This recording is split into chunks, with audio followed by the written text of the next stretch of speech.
Good afternoon, everybody. It is a pleasure to have you all with us. I appreciate your patience in our delay of starting. The Amtrak has not been particularly kind to us today, so I'm stalling just a little bit so Rabbi Jonah Pesner from the Religious Action Center will be able to hear enough of our presenters' pieces so we can facilitate a panel conversation. Hearing what they have to say will definitely help him do that. And I'm hoping that by the time we get started, he will be here with all of us. I want to thank you all for being here, and I'm going to do some more formal thank yous and welcomes in just a minute, but it's our custom for our Milton and Gertrude Kleinman Consultation on Conscience, which was started about 20 years ago with Rabbi Miller and the Kleinman family, for the Kleinman family to come forward and to say a few words about their parents and what this day is all about. Unfortunately, Toby was not able to be with us today, but we have her with us through the blessings of technology, who have a few things for us this morning.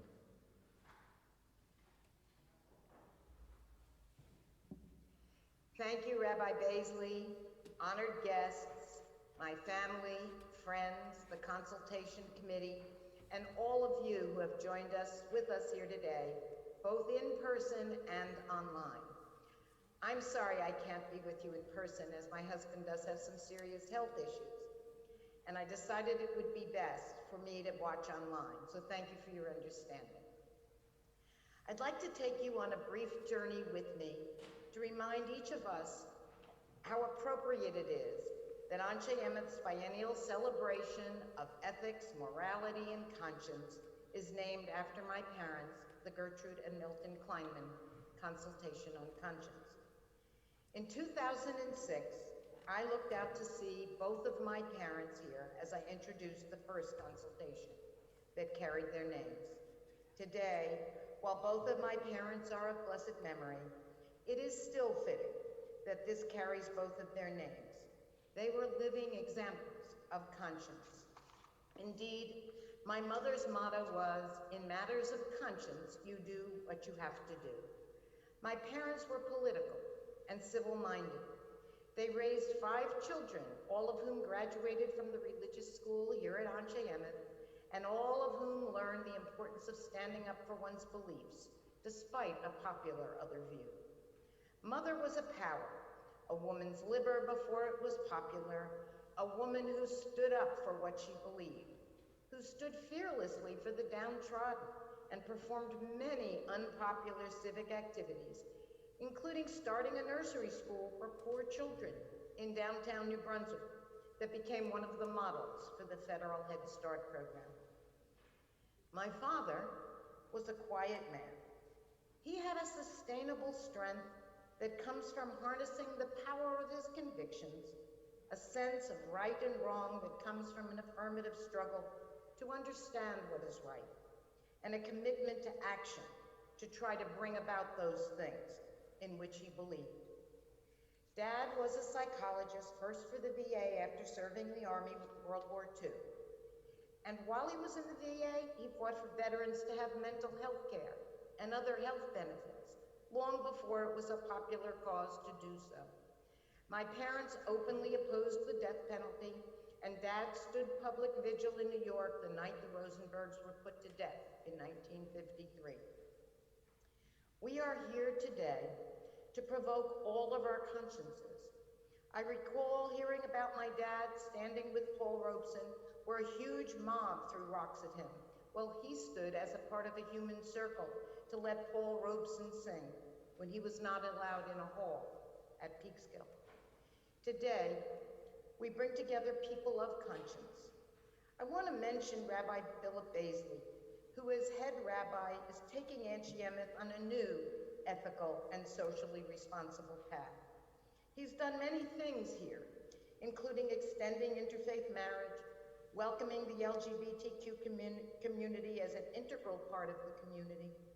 Rabbi Baisley is inclusive, created Pride Shabbats, made gender equality as an essential part of the Anshe Emmett community, created gender-neutral bathrooms, and many other things.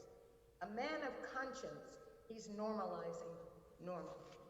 Along with Rabbi Baisley, I'd like to welcome the Religious Action Center for Reform Judaism, RAC, which was started about 60 years ago. It has been and remains the major advocacy group for Reform Judaism, for ethical, moral, and social issues. It shared strong ties with Kivi Kaplan, a Jewish businessman who was president of the NAACP from 1966 to 1975. RAC was born out of the civil rights era and has continued to do its good work to enhance civil rights. Rabbi Jonah Pesner serves as the director of RAC and has led RAC since 2015. I note, kind of as a little footnote here, that in 1964, when the 1964 Civil Rights Act was signed, and in 1965, when the Voting Act was signed, that they were partially drafted at a conference table in the RAC boardroom, and RAC assisted in the drafting. We welcome Rabbi Pesner and RAC here today, and welcome Sarah Blaine, one of the lead New Jersey organizers of RAC. We also have with us today Dr. Karen Gaffney, who will talk about systemic racism, and Reverend Charles Boyer, founding director of Salvation and Social Justice in New Jersey, and Eric Ward from Western State Center, a longtime civil rights strategist. Eric Ward is a strategic thinker, and he will guide us strategically as we think about how to move forward with social and moral justice issues, as Eric Ward's work seeks justice and equality through grassroots organizing, which will hopefully be able to transform society. Too many individuals and groups find themselves isolated and excluded from the normal discourse. They are unheard and afraid, and in our society today are actually at grave risk for just being and doing normal. My parents exemplified lives of conscience and taught their 5 children and their grandchildren to speak their minds and raise their voices and never to accept tyranny. And we were taught to fight back and to speak truth. They did this openly in the face of oppression, as when my father stood up against Joe McCarthy and left a job because he refused to take an oath, as when my mother organized opposition to the war in Vietnam and to civil rights, long before either was a popular cause. As a teenager, I was not allowed to go to a local pool where blacks were not allowed. My parents lived their conscience. This particular song exemplifies what Gertrude and Milton Kleinman worked so hard for. And Paul Robeson sang it. What is America to me? A name, a map, the flag I see, a certain word, democracy. What is America to me? The place I work in, the worker by my side, the little town or city where my people lived and died. The howdy and the handshake, the air of feeling free, and the right to speak my mind out. That's America to me. The house I live in, my neighbors, white and black, the people who just came here or from generations back, the town hall and the soapbox, the torch of liberty, a place to speak my mind out. That's America to me. The house I live in, the goodness everywhere, a land of wealth and beauty with enough for all to share. A house that we call freedom, the home of liberty, and the promise for tomorrow. That's America to me. The town I live in, the street, the house, the room, the pavement, the pavement of the city or a garden all in bloom. The church, the school, the clubhouse, million lights I see, and it's Hanukkah. But especially the people. That's America to me. But especially the people. That's the true America to me. This song was not only a favorite of my parents, but was written by Abel Meerpol, adopted father of Robert Meerpol, who was both a speaker at the Gertrude and Milton Consultation and Conscience, and was orphaned by the execution of his parents, Ethel and Julius Rosenberg. Pardon me. I ask each of you today to think, compare, and have a consultation on conscience regarding the country we believe in. that we are in, and as to what we all need to try to assure we maintain and improve the country my parents knew and loved. So as I welcome our speakers to the 2021 Consultation on Conscience, and has been my custom, I close this introduction with the words of a children's song sung to me by my parents, and it is apt today as it was over 50 years ago when it was banned as a part of the Red Scare of the 50s. It comes from a collection called Songs for Democracy, and it goes like this. If each little kid could have fresh milk each day, if each working man had enough time to play, if each homeless soul had a good place to stay, it would be a wonderful world. If we could consider each other a neighbor, a friend, or a brother, it would be a wonderful, wonderful world. It would be a wonderful world. If there were no poor and the rich were content, if strangers were welcome wherever they went, if each of us knew what true brotherhood meant, it would be a wonderful world. It is in support of such a vision that I express my hope, my parents' hope, that this consultation on conscience will move us closer and that it will stimulate us, we, the people, to speak up and to act on our moral obligations, to live out our individual and collective conscience. Thank you all for being here today. Welcome to all. And now I'm going to actually turn the podium over to my brother, Dr. Larry Kleinman, who is there with you in person, who will say just a few words. Thank you very much.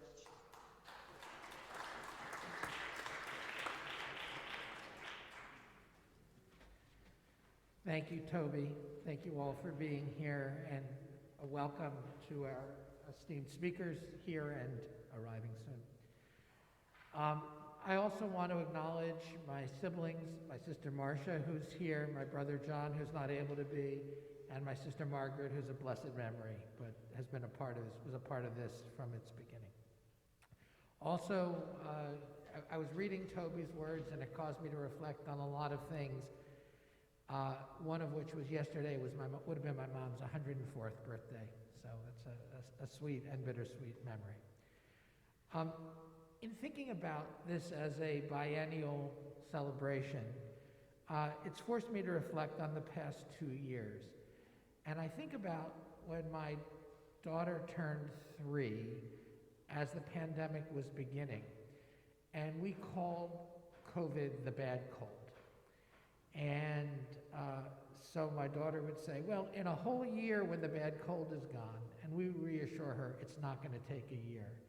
And that was 20-some months ago. So the wisdom of the young. We've also experienced upheaval in our society's relationship with our political system, with the very notion of facts and science.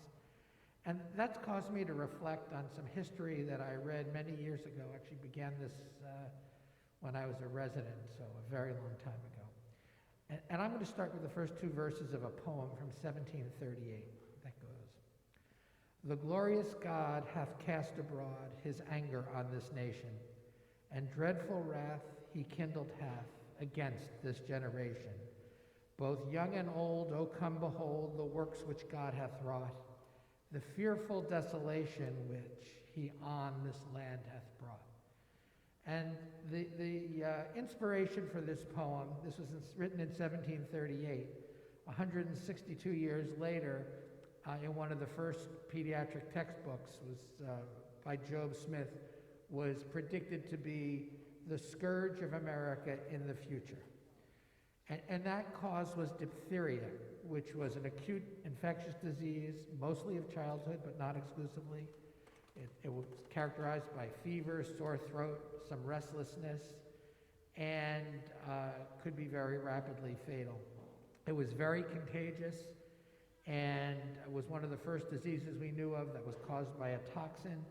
And one of the things of diphtheria was that you might recover and then become very sick or die later of heart disease 3 or 4 weeks later. And that reminds us of some of the issues of long COVID.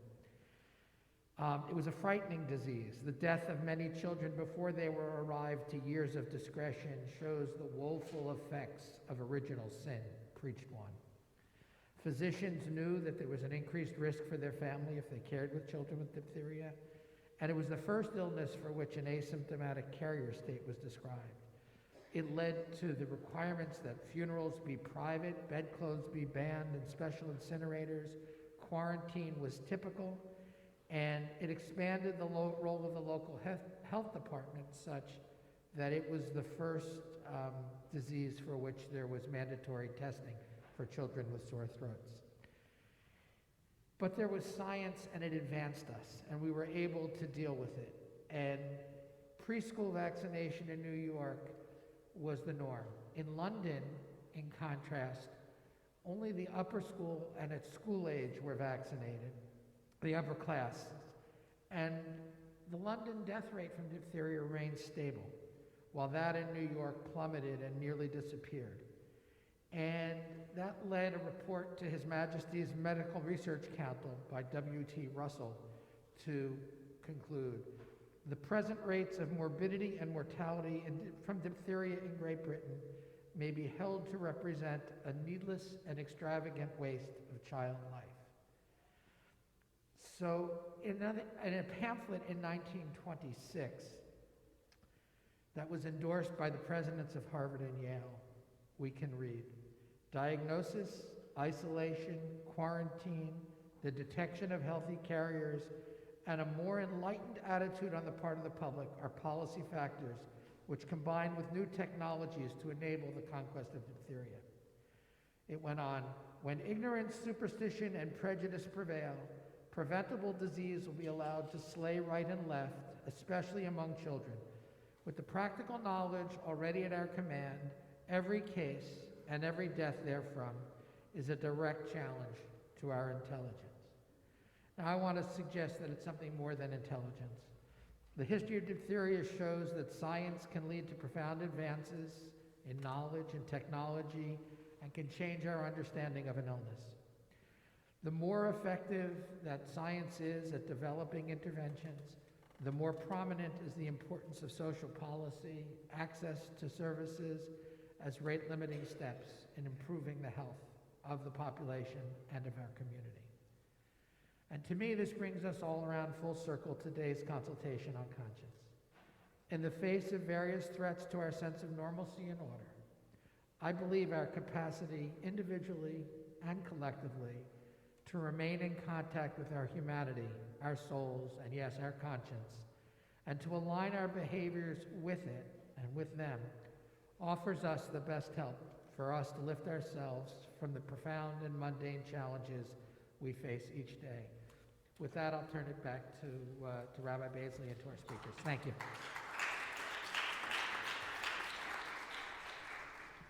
Thank you again to the Kleinman family. I'm so happy that, Marcia, you're able to join us in person, as well as Larry and the rest of the family that's watching online.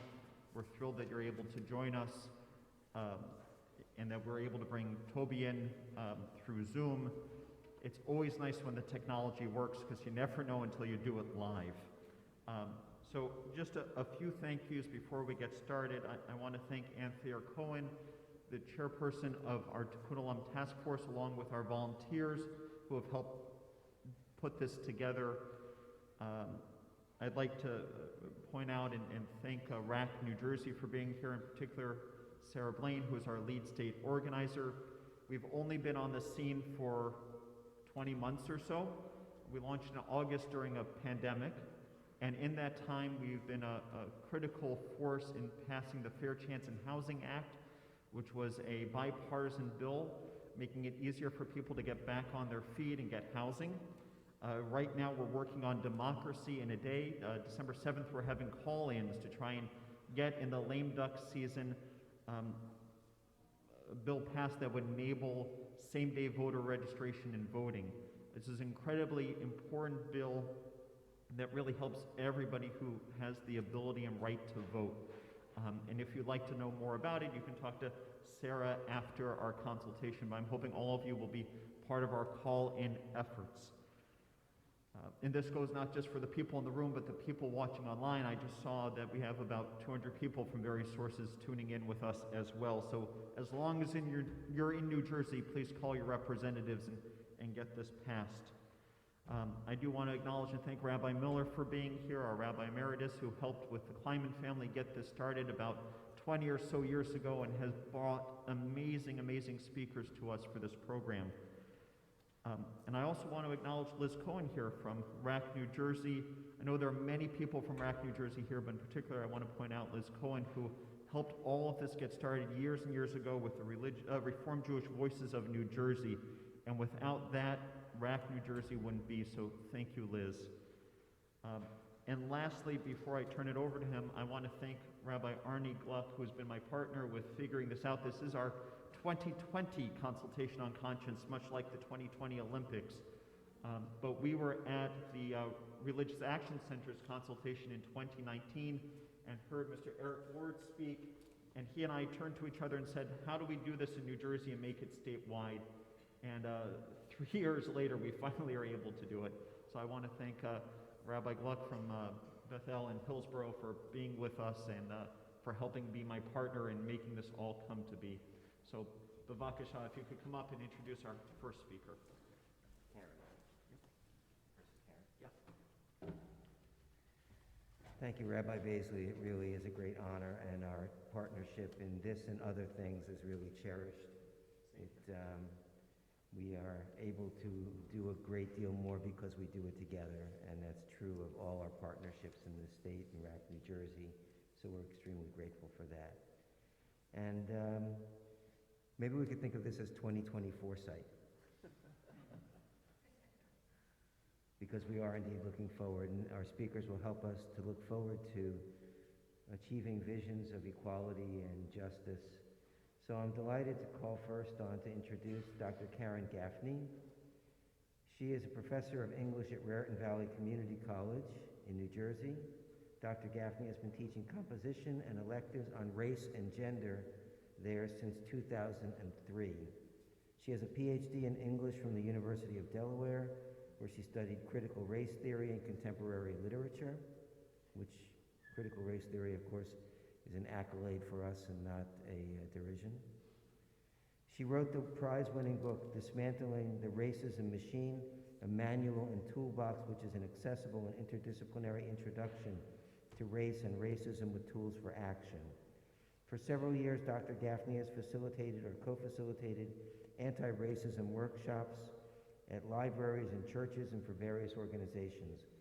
She was selected as a public scholar by the New Jersey Council of the Humanities. She has presented her work at national conferences, including Netroots Nation, the White Privilege Conference, the National Conference on Race and Ethnicity in American Higher Education, the Association for Ethnic Studies, the American Studies Association, the Modern Language Association, critical race theory conferences at both Yale Law School and UCLA Law School, and the Working Class Studies Association. Dr. Gaffney, thank you for gracing us with your presence, and we look forward to hearing your teaching.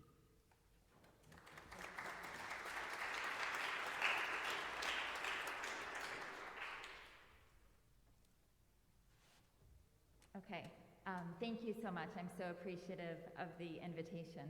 So you should be able to see a slide with some photos of recent protest signs, is that right? Okay, great. So, how did we get here?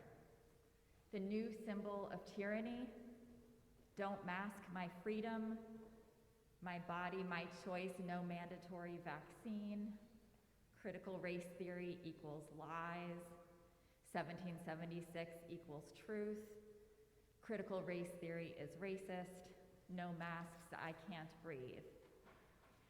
So many fundamental narratives about justice have been flipped. Rather than masks being for public health and the public good in a global pandemic, white people in particular protest that masking is a sign of tyranny and oppression, even evoking Eric Gardner's last words, "I can't breathe," as he was killed by the police. Rather than critical race theory serving as a valuable method of understanding the persistence of systemic racism, white people in particular protest that critical race theory is the thing that is racist, that talking about race is racist. Rather than oppression tyranny, and racism being the language used to describe actual oppression, tyranny, and racism, many white people use that language to describe things that simply make them feel uncomfortable. And white people's comfort has been protected for centuries, back to the very origin of whiteness, its very invention. One of the biggest problems is that white people have not been taught that whiteness is an invention. Instead, white people have been taught that whiteness is real, even biologically real, that it is special, innocent, good, and superior. We need to get at the root of these false racial myths and show how whiteness is an invention, a fiction, a lie, created for the purposes of power and control of the masses, to maintain the status quo of the elite. Recognizing that racism is systemic allows us to get to the core of these myths. However, focusing on racism as an individual act perpetrated by a few bad apples ignores the many ways in which all of our systems, from the criminal justice system to education to real estate to the media, have been disproportionately negatively impacting Black, Indigenous, Latinx, and Asian American communities. I grew up in predominantly white, central suburban New Jersey in the 1970s and 80s. It was segregated. This should not be a surprise because New Jersey is one of the most racially segregated states, with one of the most racially segregated school systems, with one of the worst racial wealth gaps in the country. While I took that segregation for granted as the norm, in school I learned nothing about the systems that created it and perpetuated it. I did not learn that segregation was by design. Instead, I learned that as a white girl, I was good. I was innocent.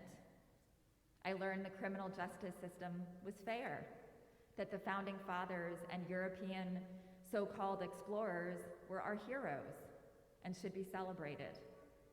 I learned that the US was good, was exceptional, just like me. I didn't learn this from the KKK. I learned this from well-meaning white people. Today, white people protest that talking about race makes them and their white children feel guilty. If anything, refusing to talk about race and our country's history of racism is the problem. As a white person, I believe that my fellow white people and I need to acknowledge what we've been indoctrinated into, and we need to acknowledge that becoming unindoctrinated can be liberating. It was critical race theory, which I first started reading more than 20 years ago in grad school, that helped me understand this, especially the need to analyze the persistence of racism as systemic. That's why I called my book Dismantling the Racism Machine. Racism is made by humans. It is not a natural phenomenon, and it is a powerful machine that has been recalibrated over and over again to suit the needs of the elite at any given moment. We are living in a decades-long backlash to the civil rights movement, and the racism machine has been fortified by white fear that white people will soon be a statistical minority. During my presentation today, I will highlight 3 false racial myths that white people in particular have been indoctrinated into. I believe these myths need to be debunked in order to dismantle the racism machine, work toward racial justice, and use our radical imagination to build the world we want to live in. Thank you.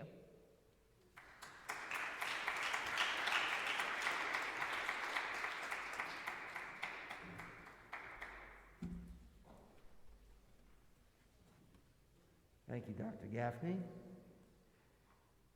It's my great joy and privilege to introduce now my friend, Reverend Dr. Charles Boyer. Reverend Dr. Charles Franklin Boyer is a third-generation African-American Episcopal preacher. He is the pastor of Greater Mount Zion AME Church in Trenton, New Jersey, and the co-founder with his wife, Rosalie, who's here with us in the front row, of Salvation and Social Justice, a nonpartisan Black faith-rooted organization that believes liberation should precede legislation and prophetic vision should precede public policy. Dr. Boyer is a leading faith voice in New Jersey for racial justice issues, the campaign to abolish the drug war, and the criminalization of Black people. His advocacy has led to the statewide adoption of racial impact analysis for sentencing, closure of youth prisons, voting rights restoration for people on probation and parole, the independent prosecutor law, and redistricting and restricting solitary confinement.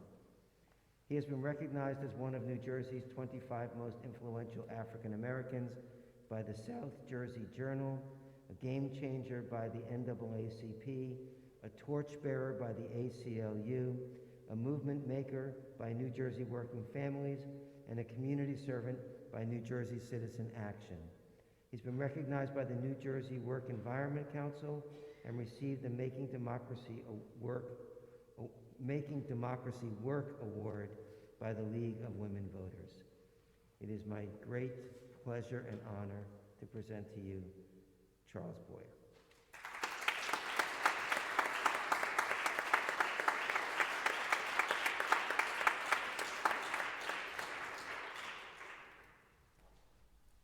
Thank you to Rabbi Gluck, Rabbi Baisley, good friends. You know, when I was looking at the format, I say it's dangerous to give a Black preacher 2 times to speak. So, knowing that this is a privilege, I'll keep the intro very short. Today, when we go deeper into the discussion, I'm going to really get into the specifics of the organization that Rosalie and I founded and why. This Salvation and Social Justice. But to give you an understanding of why that. I was talking to some folks in my office prior to leaving Trenton today. And I shared with them my experience as a young man. I grew up in the 70s and 80s and 90s here in New Jersey as well. I appreciate Dr. Gaffney's analysis is spot on. And for us, we first tried to deal with how racism and hatred has been justified and nurtured theologically. I grew up here in New Jersey. I grew up in Plainfield, New Jersey. And when I grew up in Plainfield, New Jersey, it was mostly all Black people.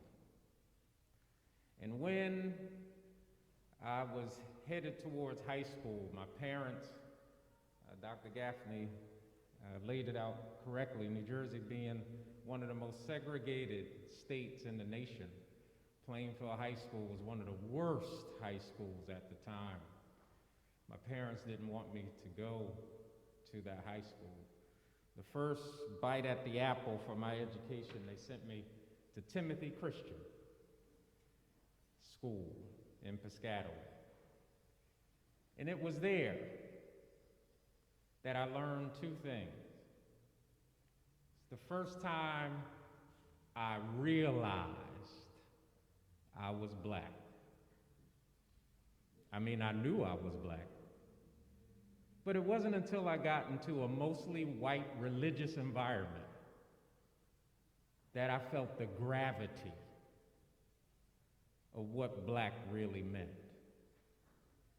I was taught that the color of my skin was a curse, that God had cursed us, that our ancestors being slaves was ordained by God, and that we were destined to servitude. It was the gravity of that theology that set the rest of my life on a path to understand the depths of what I see as white terroristic theology. Any theology that would demonize a people. And it was this point in my life that I began to reject the religion of my father and my mother and my grandfather and all those who came before me. Because I said that if that religion destined me to servitude and oppression, then that religion was not for me. And it wasn't until I got older, until I understood history and theology for myself, that I began to realize that everybody doesn't read the book the same way.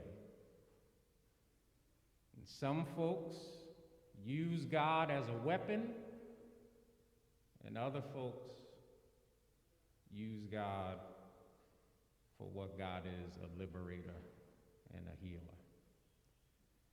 And it is through that prism which I began to see the world in a different way.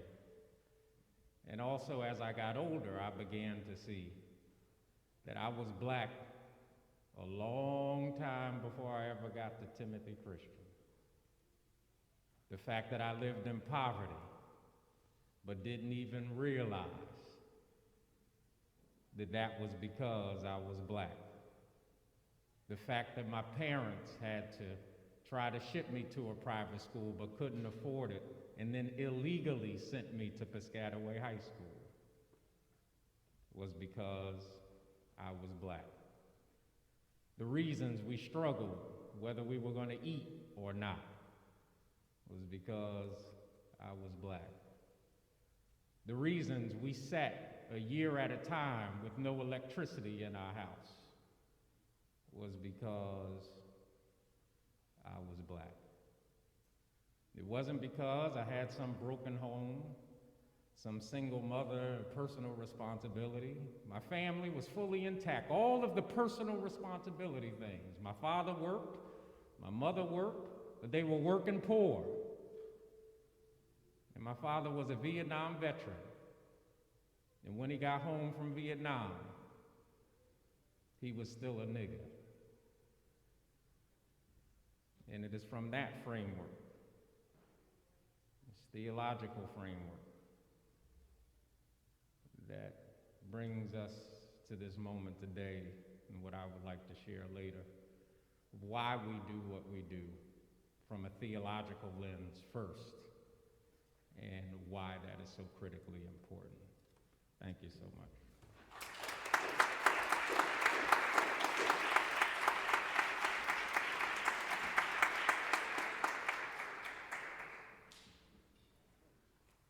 Like I said earlier, is our next speaker who caught our attention and thought of opening this up to the entire state. We're going to hear from him, and then we're going to go back around through all of our speakers and have them explore their topics with greater depth in just a moment. But it's a pleasure to welcome Eric Ward, a nationally recognized expert on the relationship between authoritarian movements, hate, violence, and preserving inclusive democracy. He is the recipient of the 2021 Civic Courage Prize from the Train Foundation. I believe it's the first time an American has won this one. It's the first time an American has won this award in its 21-year history. In his 30-plus years of civil rights, Eric has worked with community groups, government and business leaders, human rights advocates, and philanthropies as an organizer, director, program officer, consultant, and board member. Eric is widely quoted. His writings and his speeches are credited with key narrative shifts in society. He is the current executive director of Western State Center, a senior fellow with the Southern Poverty Law Center and Race Forward, and co-chair of the Proteus Fund. And it is an honor to invite you up in our sanctuary.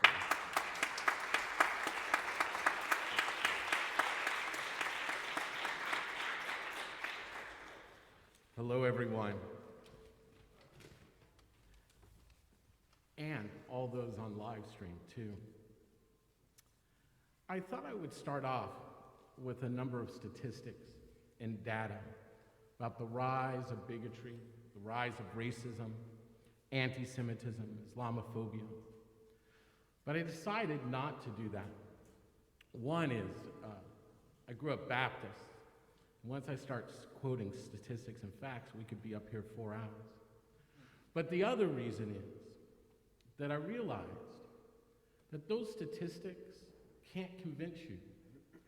If you don't realize with your own eyes what you have seen over the last 4 years, there is not one piece of data or fact on this stage that is going to convince you otherwise. We are a country in crisis. We are a country that understands that the insurrection that we all witnessed on January 6th did not end on January 6th. It's taking place in towns and communities across this country. The victims, students, educators, healthcare workers, law enforcement, and local government officials who each day rise to go to work or school and are faced by those seeking to intimidate and bully them. For 30 years, I've organized with communities nationally and at the local level to respond to this rise of hate group violence. It didn't begin on January 6th. It began, as we will unpack, soon after the passage of some of the great civil rights acts in this country. For you see, we are not dealing with a white revolution. We are dealing with a white backlash against the victory of the civil rights movement. Has white supremacy, that system of racism, is grounded upon anti-blackness? This white nationalist movement is grounded upon anti-Semitism. Anti-Semitism is at the core of white nationalism.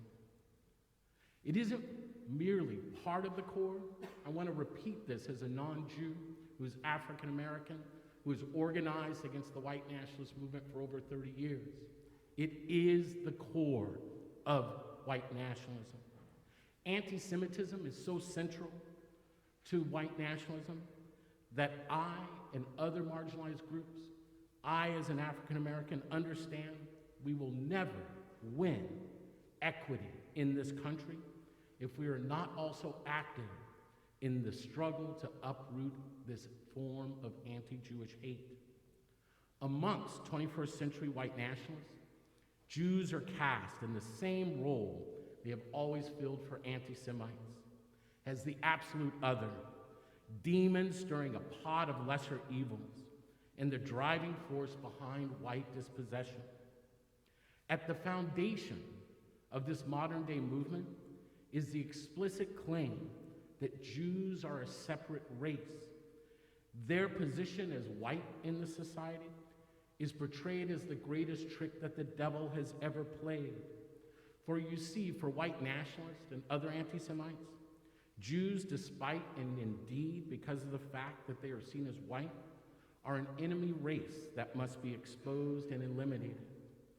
We saw this on the march in Charlottesville, Virginia, the Unite the Right rally. I watched the news that evening as CNN, Fox, MSNBC all scratched their heads and said, why are they chanting "Jews would not replace us"? For you see, Anti-Semitism is so unconscious and unacknowledged in American society that even news anchors couldn't conceive that the chant was Jews will not replace us. It is this fantasy of invisible Jewish power that explains for white nationalists and others how Black Americans, a race of supposed inferiors, could orchestrate the end of Jim Crow, how feminists in the LGBTQ community could upend traditional gender roles, and how even immigrants could mount successful challenges to economic inequality. Folks ask me, where is the anti-Semitism in the white nationalist movement? It's everywhere. When the Tree of Life shooter said Jews were committing a genocide against white people, he was using language that was intimately familiar to his fellow white nationalists. It is such rabid anti-Semitism that is the framework upon which the entire movement functions. For those of us who are not white nationalists, for those of us who stand in the face of bigotry, we should understand that to refuse to deal with any ideology of domination is to abet it. Fighting anti-Semitism cuts off the animating force of white nationalism for the sake of all marginalized communities. But I want to leave you with a few catches. The first is, we must understand that anti-Semitism, or white nationalists, don't bring anti-Semitism to our communities. They merely organize the anti-Semitism that exists. The white nationalist movement isn't promoting anti-Semitism merely to promote anti-Semitism.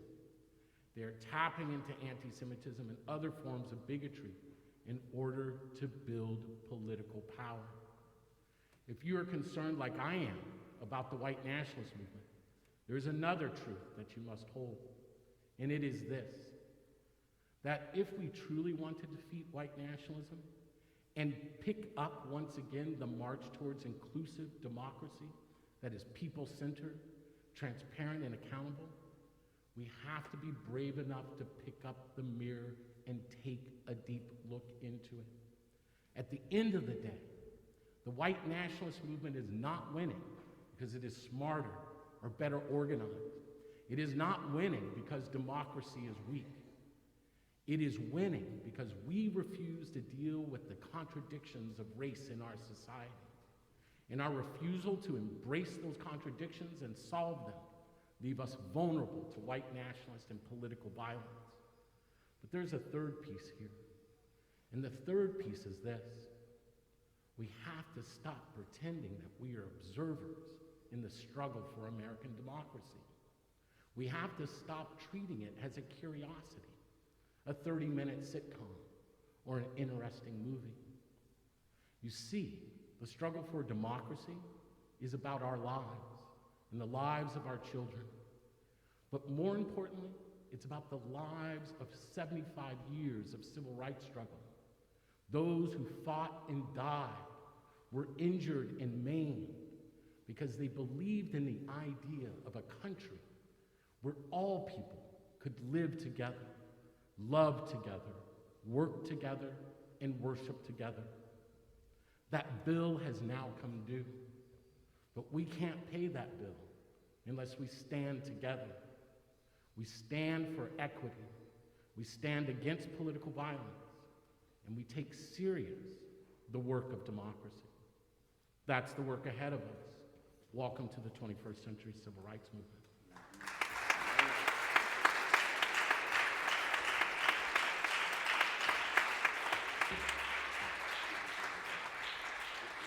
I hope that little taste from each of our speakers has whet your appetite for what's next to come. I'm going to invite up Dr. Gaffney again to share a little bit more. Great. Thank you again. I just want to say again, I'm so appreciative for the opportunity to be here and for the amazing work of my fellow speakers here. So my approach, as I started to allude to earlier, has two aspects. One is developing an anti-racist mindset, which I'll focus on now, and then applying an anti-racist mindset, which I'll get to when we wrap up. The first focuses on one's interior work, especially for white people, unlearning the false racial myths we were often taught. And when I say taught, I mean consciously and unconsciously through education, the media, family, and more. False racial myths are everywhere. If we are born in the United States, we breathe those false racial myths in since birth. So if we are passive, and even if we say we're not racist, we're still not questioning those myths. But if we become aware of them and recognize their damage, we can work on unlearning those myths. We can work on becoming unindoctrinated and have a new anti-racist perspective that is active and not passive. Unlearning these false racial myths is a never-ending, lifelong journey. So what are some of the false racial myths we need to unlearn? I'll highlight 3 of them for you right now. So you should see a slide that identifies the first myth that I want to focus on. The myth that human races are biologically different. We might think that 2 random white people are closer biologically to each other than a random white person and black person. But that is just simply not true. That belief is false.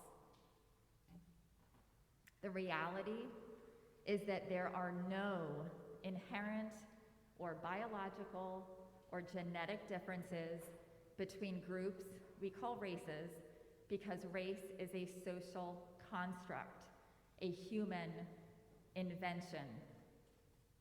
Human DNA is about 99.9% identical throughout the world.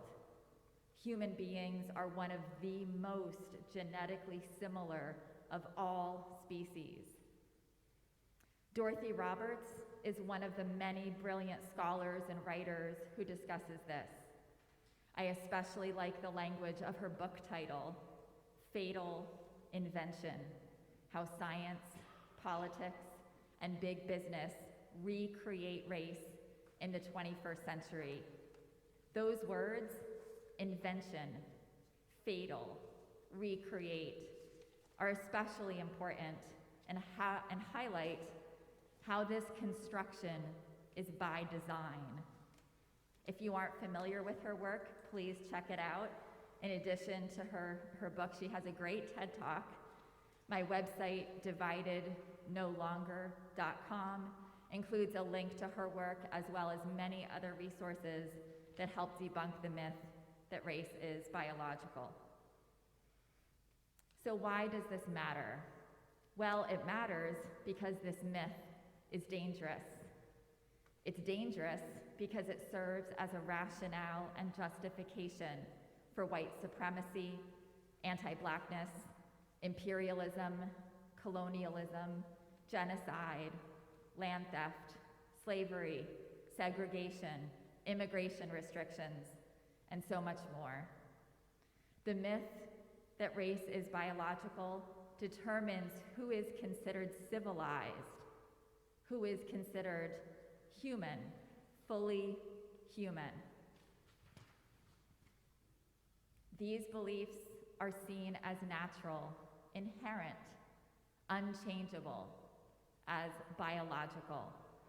This dangerous belief manifests itself in every system we have today, whether through arrest and incarceration rates that disproportionately impact Black people and Latinx people, or through the way that Black people's pain is taken less seriously than white people's pain in the healthcare industry, or through the school to prison pipeline, or through the lack of diverse representation in the media and popular culture. If we chip away at the false and dangerous myth that race is biological and recognize the reality that race is a human invention, then what I call the racism machine is more visible. And that leads to our second myth.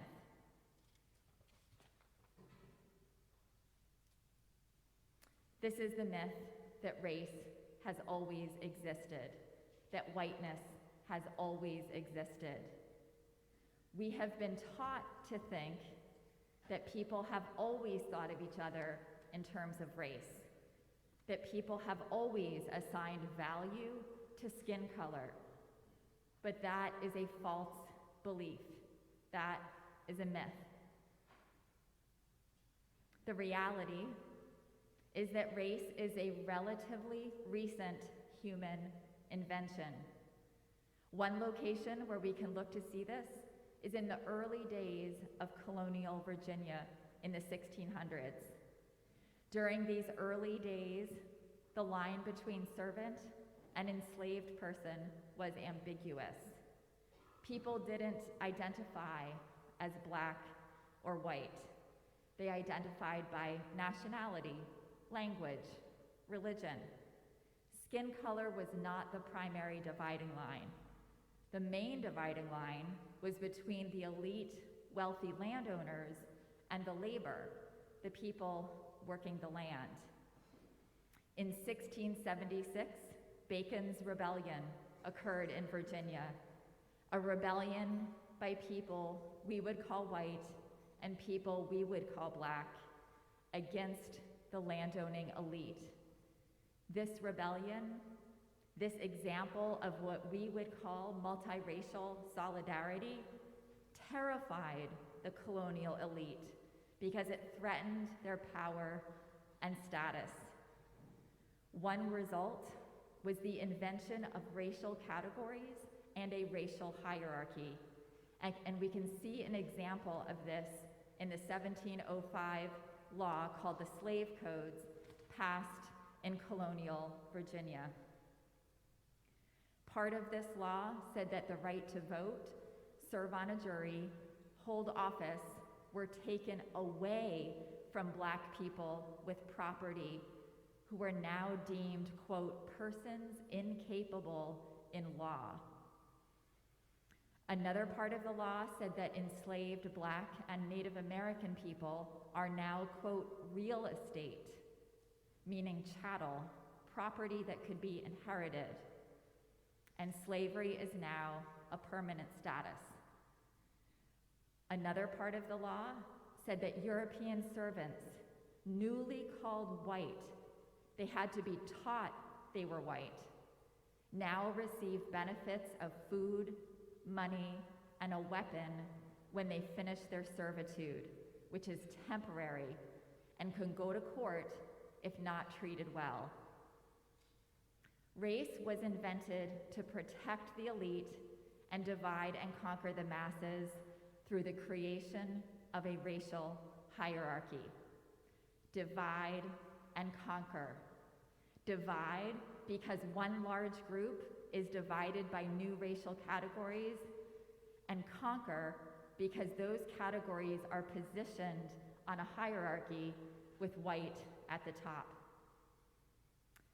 Legal scholar Michelle Alexander calls whiteness a, quote, racial bribe, in which European laborers were bribed with the new idea of whiteness to turn against enslaved black people. So myth number one, that race is biological, and myth number two, that race and whiteness have always existed, were built into the founding of this country and fully established in the 1800s. We're going to jump ahead to the mid to late 1800s to the ideology of manifest destiny represented by this painting. What do you see? Consider the right side of the painting to be what is now the eastern United States, and the left side to be what is now the western United States. Do you see the bright sunny light on the right side? The side already supposedly benefiting from colonization and then the formation of the United States as a nation. The white woman is moving westward, bringing light into land that looks darker and foreboding because of the presence of indigenous people. Manifest Destiny was the ideology of white supremacy that focused on white settlers deserving to live on the land that became the United States more than the land's original inhabitants. The myth was that white people deserve this land because they are inherently, biologically, the most civilized, the most human, the most deserving. Think about how that centuries-old ideology is alive and well today.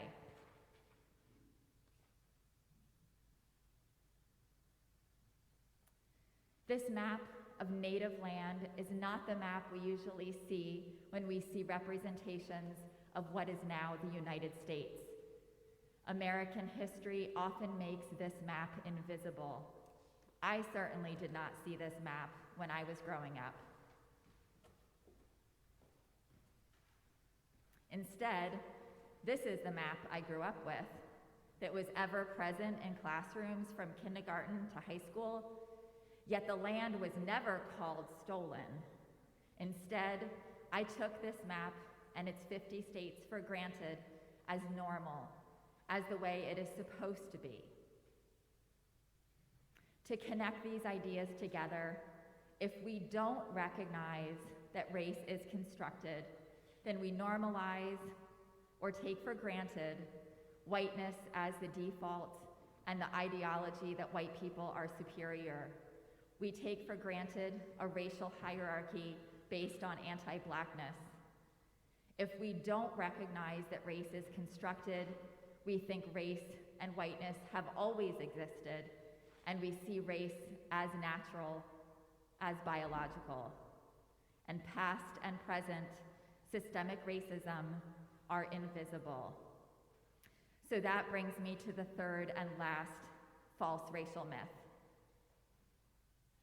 This is the myth that the civil rights movement ended racism.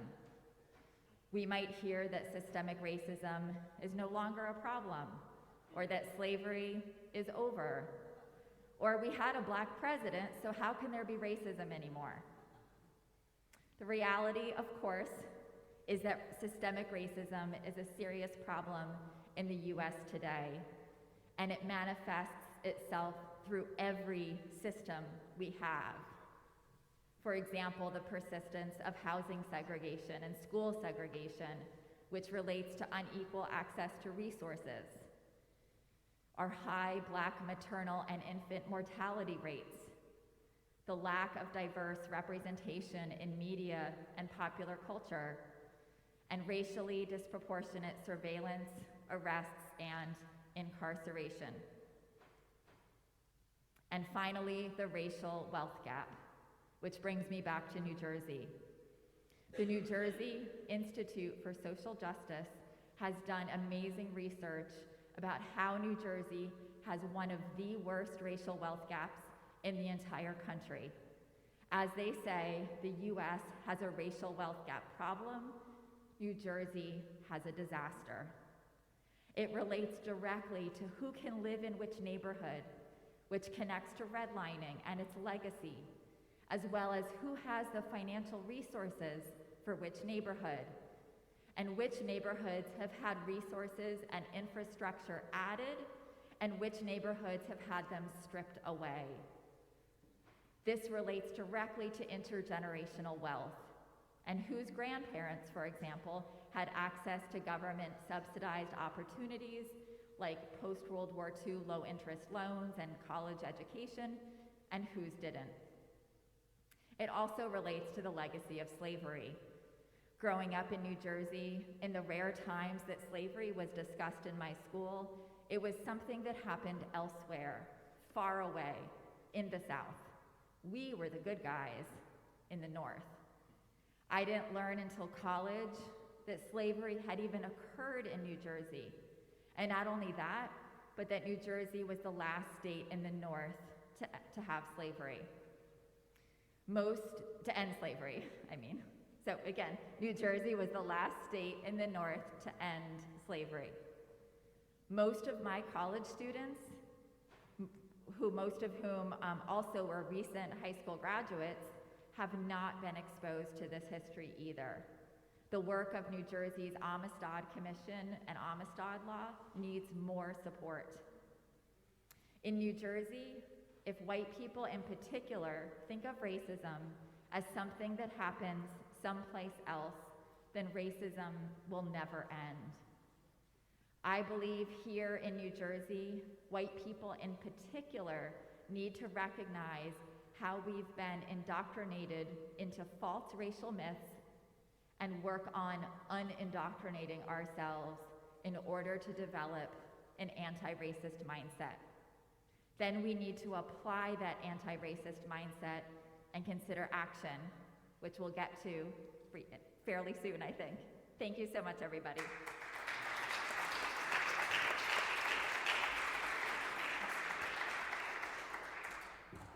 I know we are throwing a lot of information at people, some really good information that people want to process. We're going to keep our speakers coming, and then we're going to take a short break, and then we're going to have more of a dialogue and a conversation so that we can unpack some of the things that we are taking in. Reverend Boyer.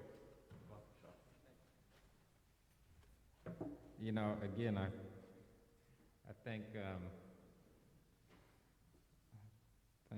Eric Ward and Dr. Gaffney, they're making my job very easy. They are really hitting all the right notes. I just want to lift up, because I like to dovetail a little bit on both pieces, because it really speaks to the point. Brother Ward discussed about the center of anti-Semitism. And I would argue that this hatred towards Jews is for a reason.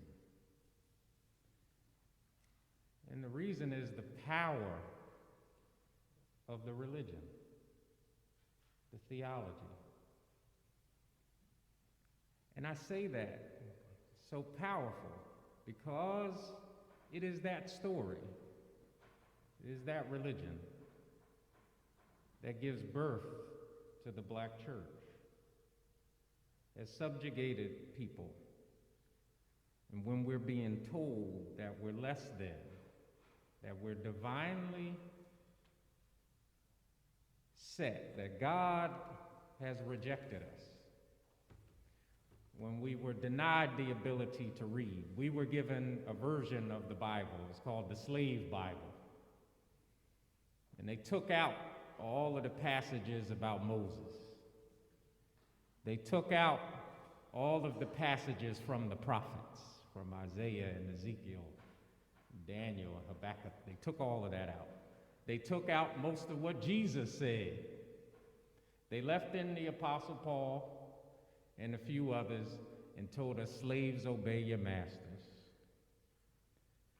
But when we began to be able to preach and hear the story ourselves, we gravitated to the story that binds us all. And it is from that point. You know, just to make the point, and so I can stay on time, you know, they call Harriet Tubman Black Moses for a reason. The church, the black church, births because it sees that God actually cares about the forgotten, the oppressed, and the slave. That God is on the side of those who are rejected. And it is there that the black church emerges. And I would argue as the greatest liberating force for black people in the United States. And it's when I realized that in my formation that I begin to no longer reject the religion because now I understand it correctly. And that's where we come in this discussion. As Dr. Gaffney pointed out, all of these lies that are perpetuated, they're undergirded by this theology, and the black church emerges in response to it all. The church that I pastor, Greater Mount Zion in Trenton, is the oldest black church in Trenton, and it was organized in the 1700s as part of the Underground Railroad, organized towards the freedom of black people, organized so black people could be educated. And this is the story of many of the black churches. It was the only place where black people could be human beings, where we were taught that we were divine images of God just like anybody else. This is why the power of the civil rights movement, and even prior, when you think about the great abolitionists in the United States, you think about Frederick Douglass and Sojourner Truth and Harriet Tubman and all of the rest, and they were all connected theologically. And they were all connected to many and amongst the same prophets that we would all subscribe to. And that's why looking at this from a theological lens is so critical.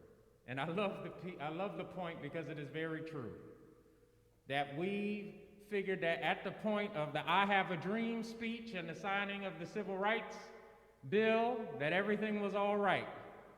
And it was certainly done once Barack Obama became president. But we saw ultimately that nothing had really changed that drastically. And so we look at this work critically to examine it from a theological lens. How do we still theologically dismantle structural racism and at the same time empower black people through the history, the theology, and the work historically of the black church to realize liberation in the current day? And our theory of change is rooted in a couple of people. We say we move from lament to liberation. And that's very familiar language to all of us here.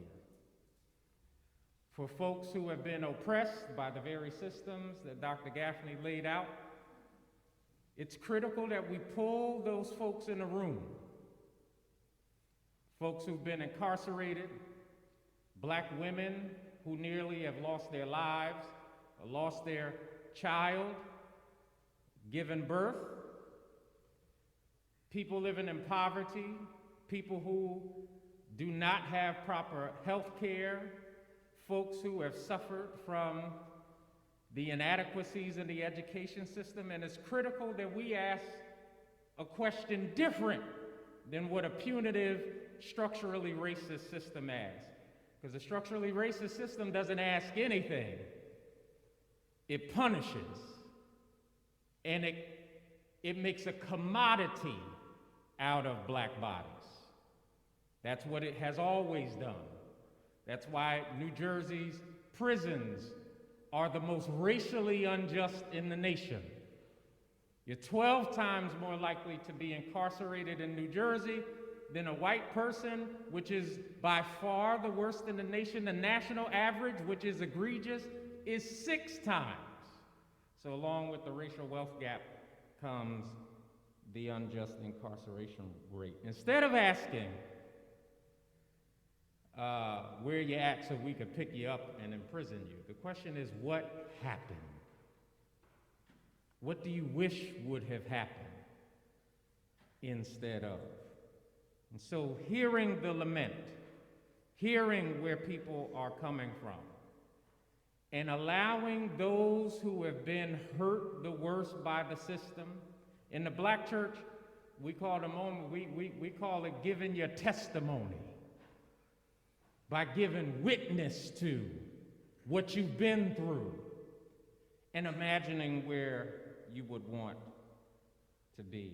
Moving from lament, understanding what happened, to then prophetic outcry.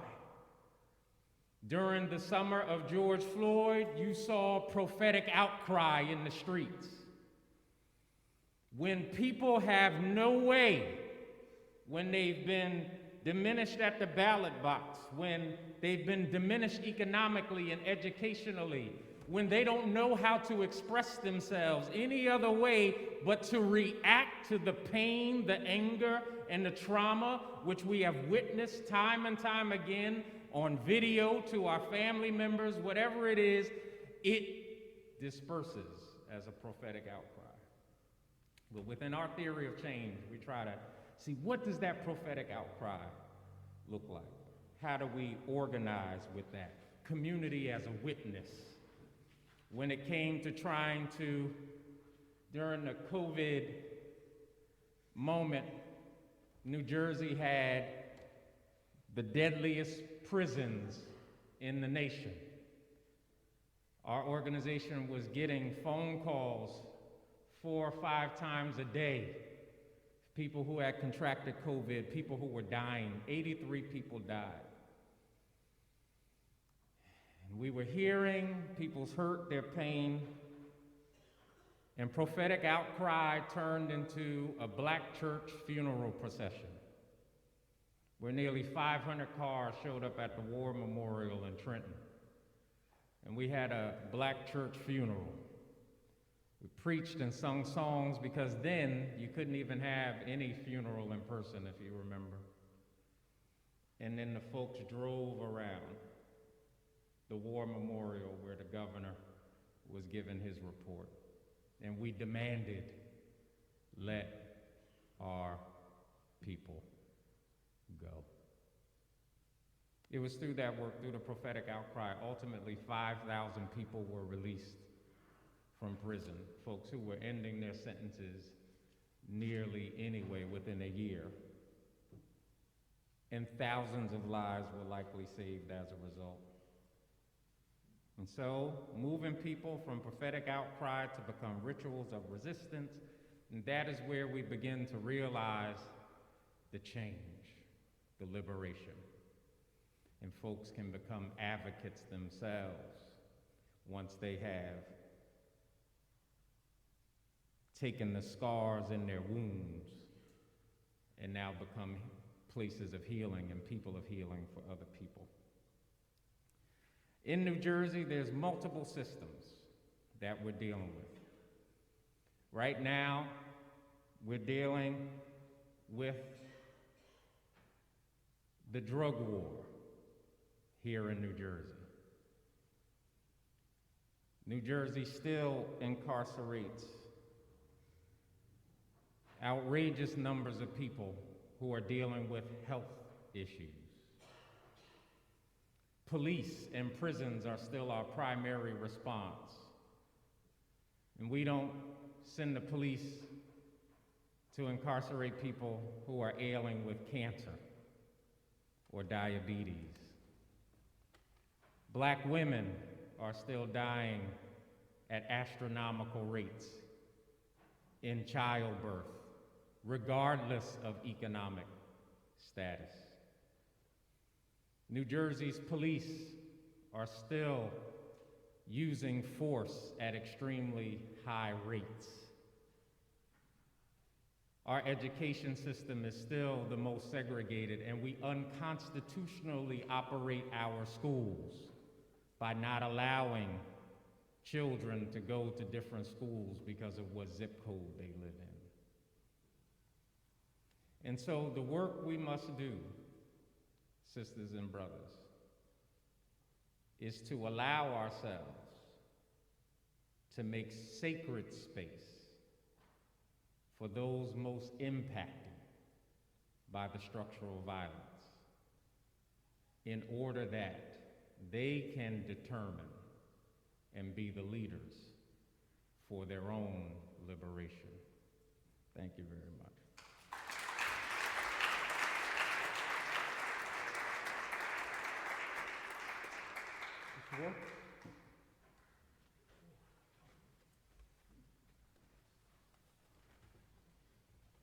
feel like we need to send you to a break right after that.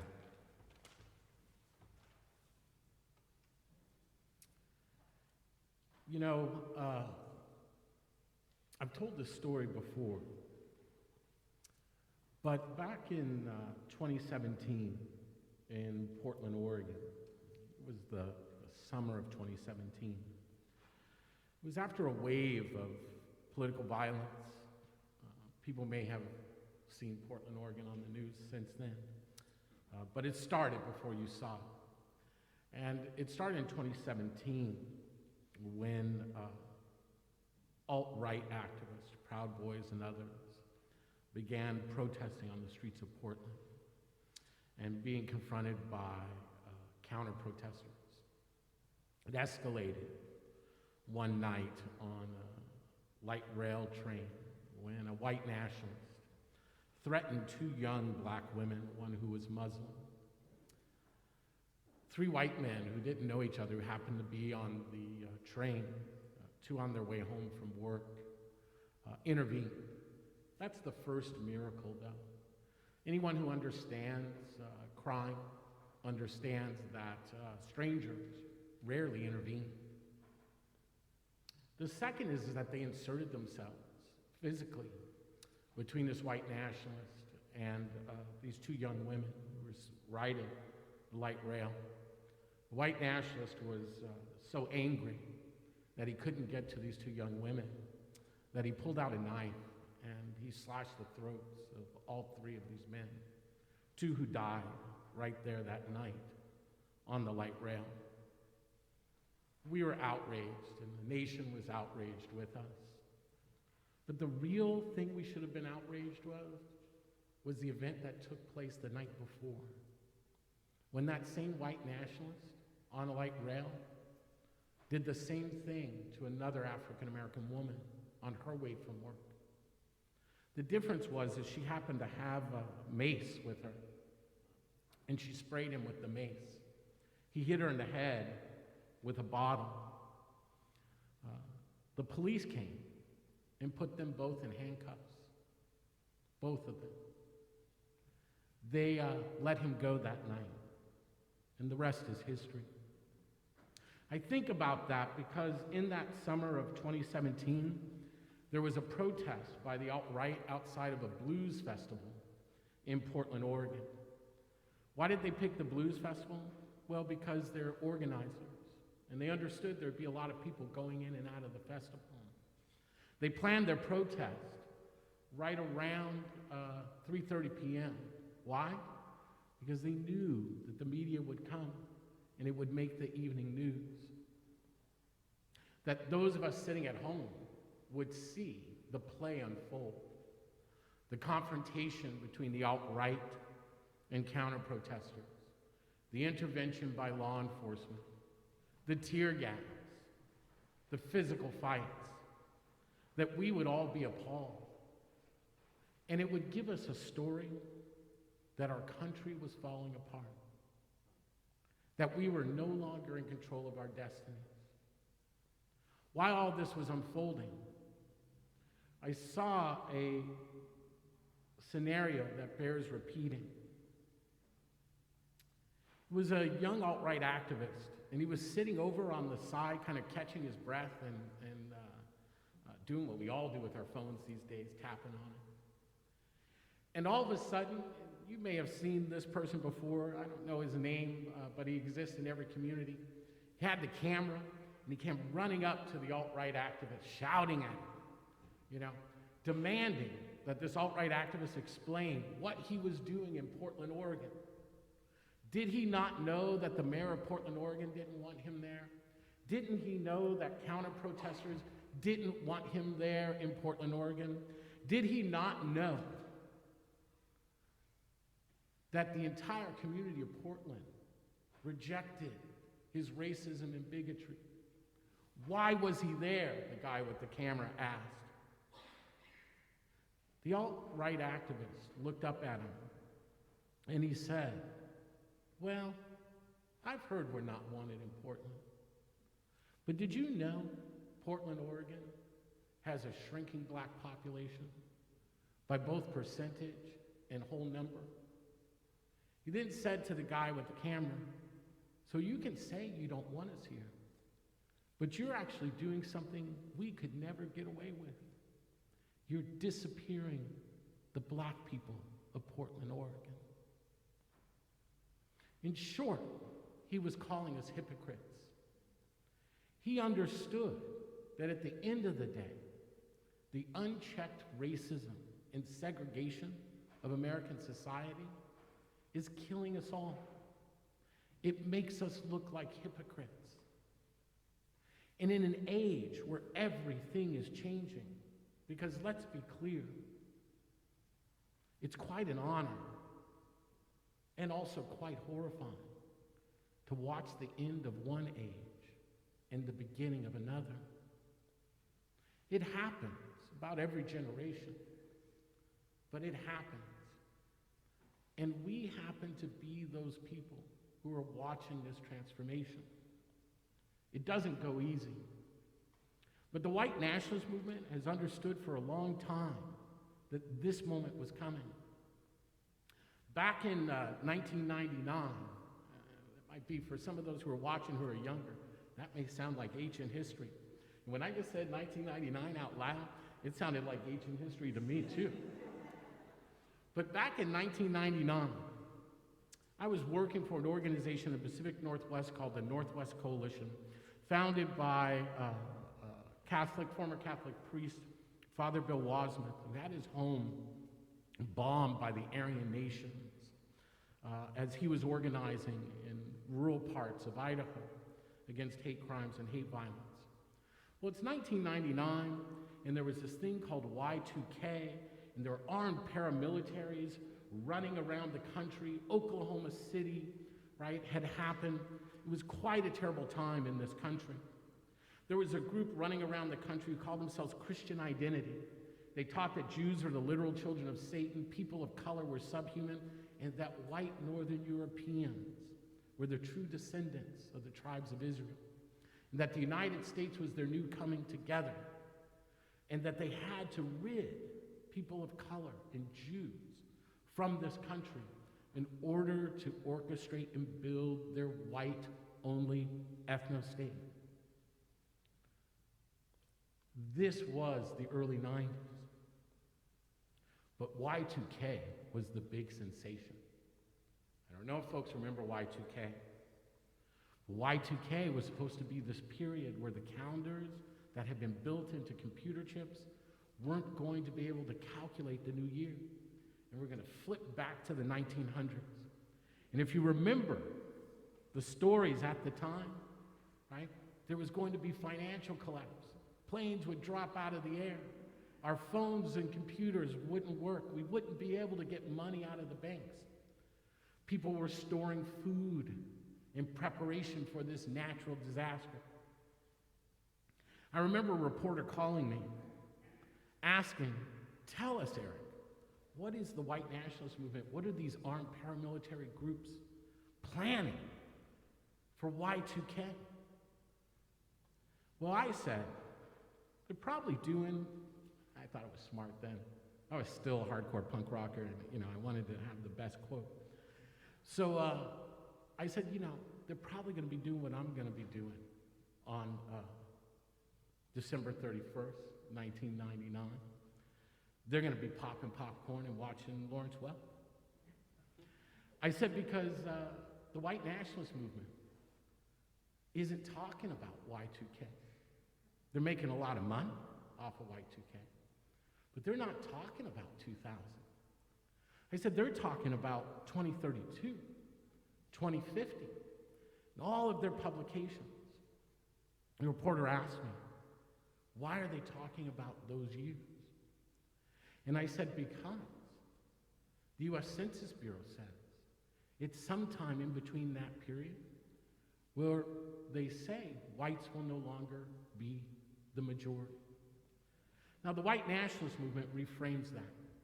What they say is that whites will be the minority. Now, that's not true. And I could unpack that today, but let me be very quick.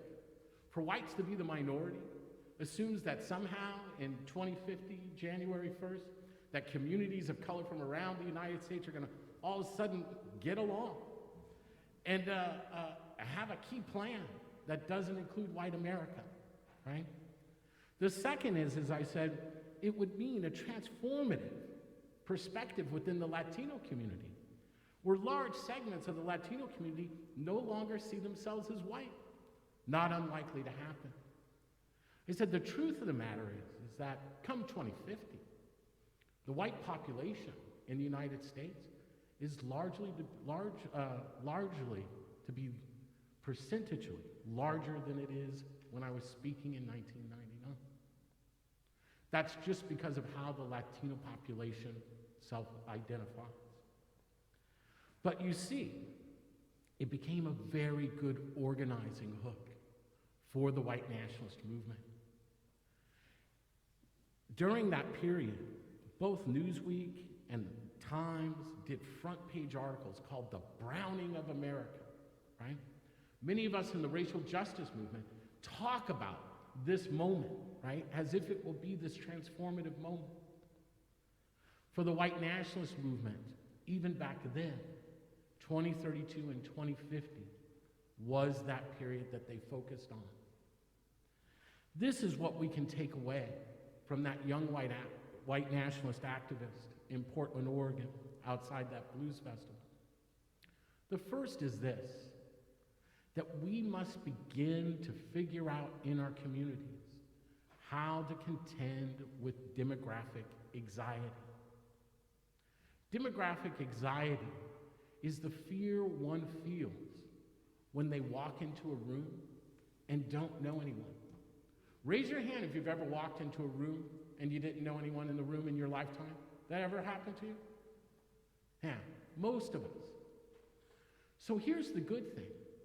Most of us have actually experienced demographic anxiety. That feeling of walking into a space not knowing anyone, you know, that anxiety you feel self-conscious, everyone knows you, you feel kind of lonely, you feel like, should I be here, should I not be here? Well, that's what we are experiencing right now in the United States, that same demographic anxiety.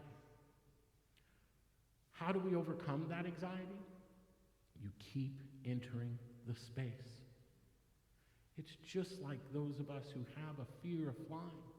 You probably wouldn't know. Eric Ward has a fear of flying. I don't talk about it much. But yet, Eric Ward flies thousands of miles every year, tens of thousands of miles. How did he overcome his fear of flying? Well, Eric Ward just kept flying because that's what all the experts said. If you want to learn how to manage your anxiety, you keep leaning in. This is what we need to do around demographic anxiety now. We have white nationalists on one hand telling us that that anxiety is an existential threat and that we must prepare for battle, race war, civil war, insurrection in order to come to terms with that anxiety. Can't deal much with the white nationalist movement. But we make our own stumbles on our own side as well. And this is where we pick up the mirror. We are constantly telling people who have anxiety that they are racist or bigoted. That is also not helpful in this moment. Yes, that anxiety expresses itself through racialized systems because we live in a system of white supremacy, a system that has taught each of us that there is this false parameter of race. As we've learned from Dr. Gaffney, race is a social construct. It is not a biological one. Race doesn't exist, but racism does. And it conditions each of us. So our demographic anxiety in the time of great change formalizes and articulates itself in racialized terms. But the people are merely expressing anxiety. I remember once being out in eastern Oregon, in a place called Ontario, Oregon, that has poverty levels, right, on par with what we deal with in black communities in Portland. Because despite the TV show, Portland, Oregon is not Portlandia. In fact, we call it Northwest Mississippi. In terms of economy, education, one of the most disparate police brutality based off race, African Americans 4 times more likely to be killed than their white neighbors in Portland, Oregon. But we understand that at the end of the day, as we went down to Ontario, we're going to meet with white farmers and hear their stories. And so we get down there. And what we find out is many of these white farmers, 10, 15, 20 years ago, had been millionaires. They put their kids through school in terms of their land. Economic inequality visited them as well. The plague. Soon they found themselves working 2 or 3 jobs just to hold on to what property they could. Their kids leaving the communities and not returning because there was no future there. Social service agencies coming in to fill the gaps. And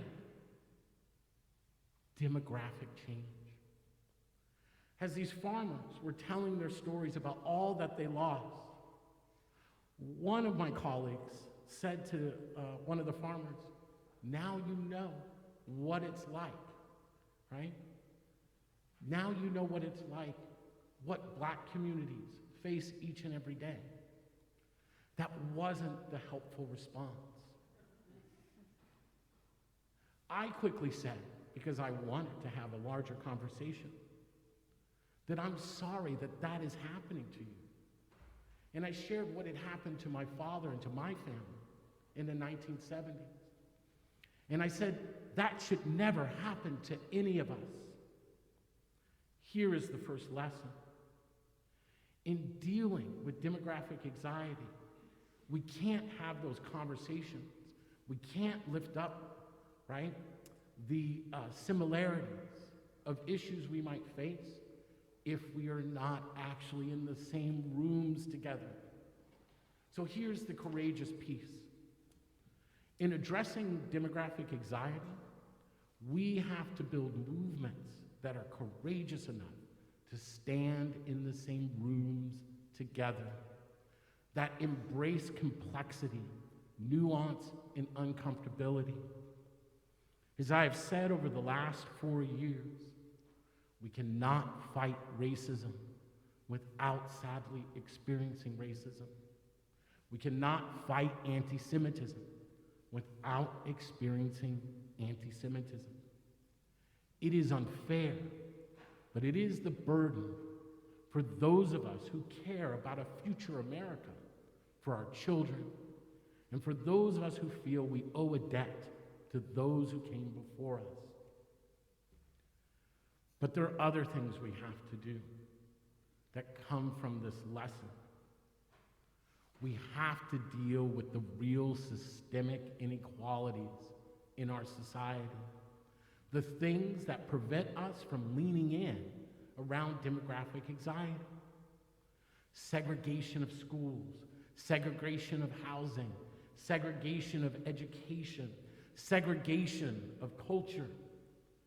These are the things that reinforce and make the white nationalist work in this country easy. And these are the things that we allow to continue each and every day. It is our burden every time a white nationalist beats or harms or kills someone, because we have created the conditions that signal to them that we are on their side. Segregation cannot stand. Segregation, along with anti-Semitism, fuels and drives white nationalist violence in our society. We have to take desegregation seriously. Third, we have rough waters ahead. Rabbi Jonah Pesner hears me talk probably far too often. He knows I'm an optimist, but I'm also very clear about the moment we are in. And while we may not want to articulate it, all of us understand the moment we are in. We watched 140 law enforcement officers injured on the steps of the Capitol building in our nation's capital on January 6th. 140 injured. Imagine what other protest in this country where 140 law enforcement officers were physically injured. We know what moment we are in. This moment calls for resistance, but it is not a physical resistance.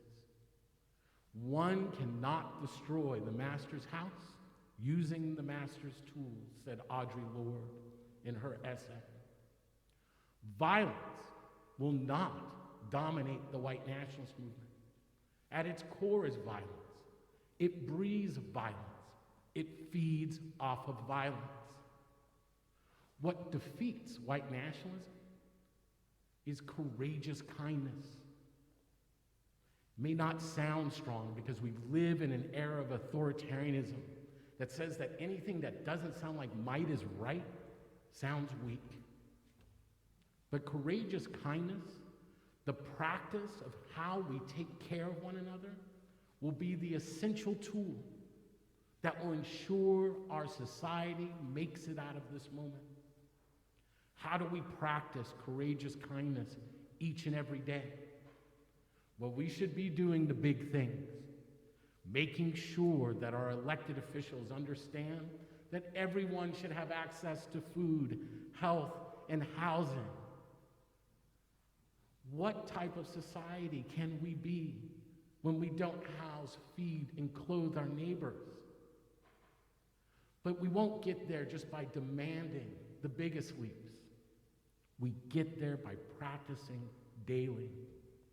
I learned once, talking about the Holocaust with experts, about resistance and bystanders, perpetrators. And of course I focused, if you know me, you know the first question was, tell me about the resistors. How did they work up the courage to resist? They must have been super brave. And the information I got back was, no. Actually, resistors were quite complicated. And then I was told about Oskar Schindler, who I didn't know started off, right, trying to exploit the Jewish community. Ended up becoming one of the greatest rescuers. So I asked, how did Oskar Schindler move from here to here? Well, he began to embrace courageous kindness, and he didn't even know he was doing it. But he kept doing one small thing that just built on it, and eventually it became a habit.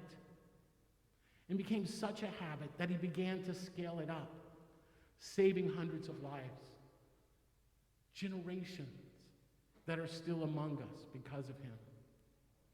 We each have this opportunity to practice courageous kindness, but we have to start now, today.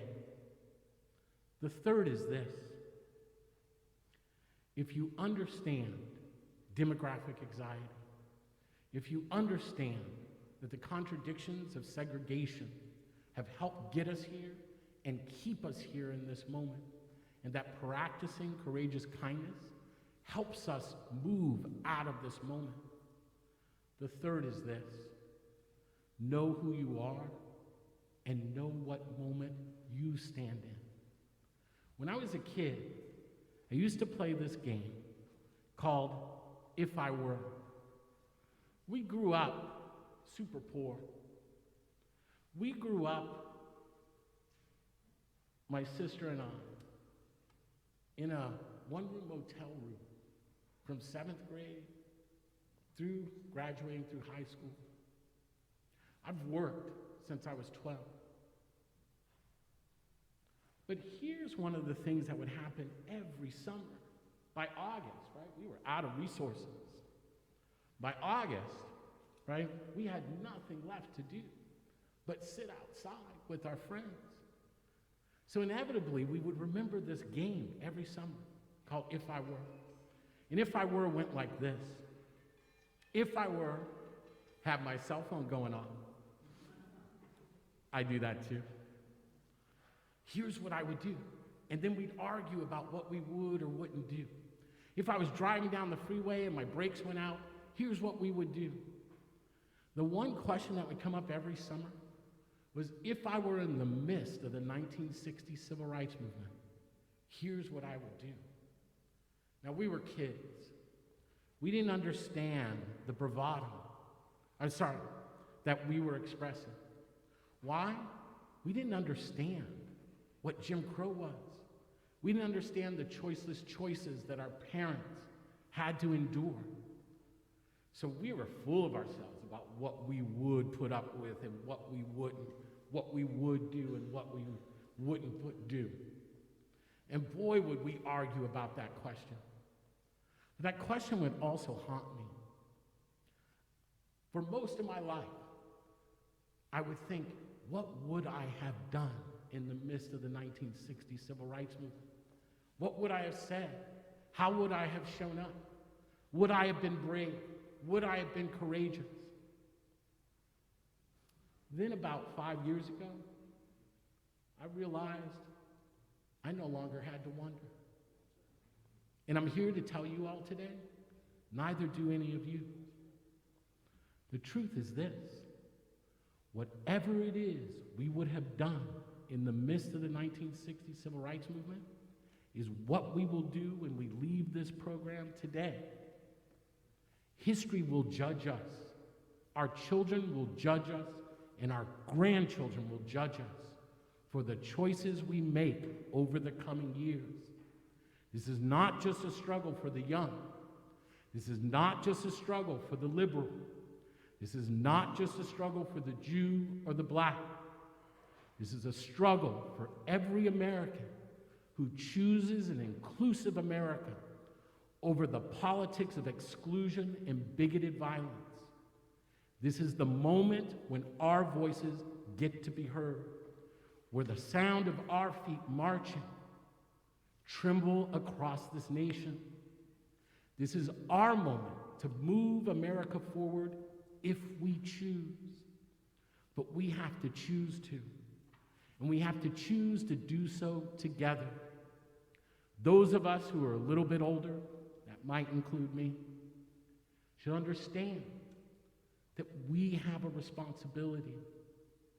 We have spent our lives building networks, building experience and knowledge around how to organize. Let us take that power. Let's take the power of our networks and give and feed the movements that are seeking to bridge divides, to deal with the inequality of race and economy in our society. Let us be good hosts in this moment. Let us understand that when people visit us, they shouldn't have to ask for that second glass of water. They shouldn't have to ask for a place to sit down. To be a host of the 21st century civil rights movement means being expansive, means understanding complexity. It means knowing that this moment will shape the rest of the beginning of this new age. Not many people get a chance to say that they get to shape the beginning of a new period, a new moment. But that's where we all are now. Let's take it seriously. Let's put a smile on our faces. Let's be grateful that God put us here in this moment where we can make a difference. Thank you.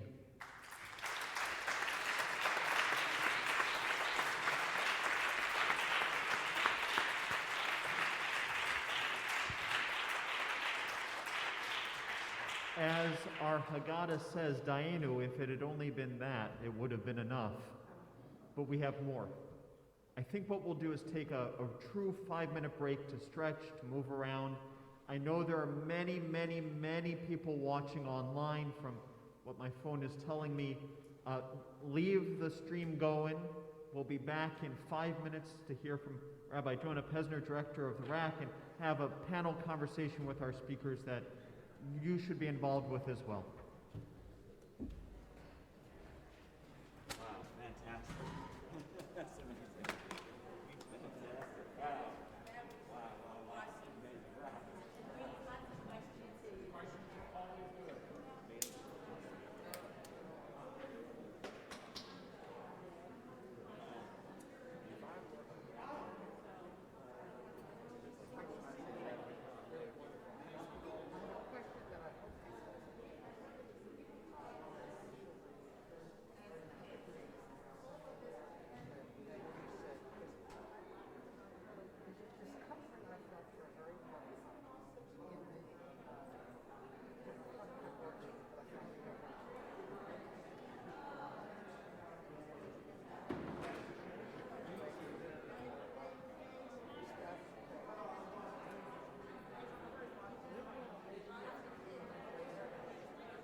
honor people without necessarily accepting that their heritage is from this religion. Anyway, it's very complicated, but it is happening. I don't have to.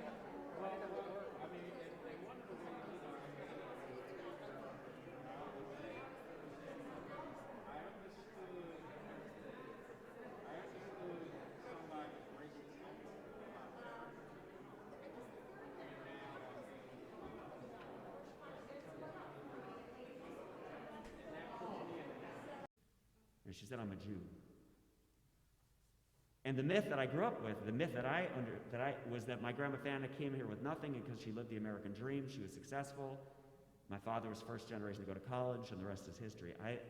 I came to learn that I can live with the tension, two truths. The truth that my grandma Fanny escaped unspeakable anti-Semitism and violence, and arrived at a place where she benefited from her whiteness. And my father, who benefited from public education and public housing, benefited from his whiteness. As a white male Jew in America, leaning into the civil rights movement of our time, Eric Ward, I can hold those truths.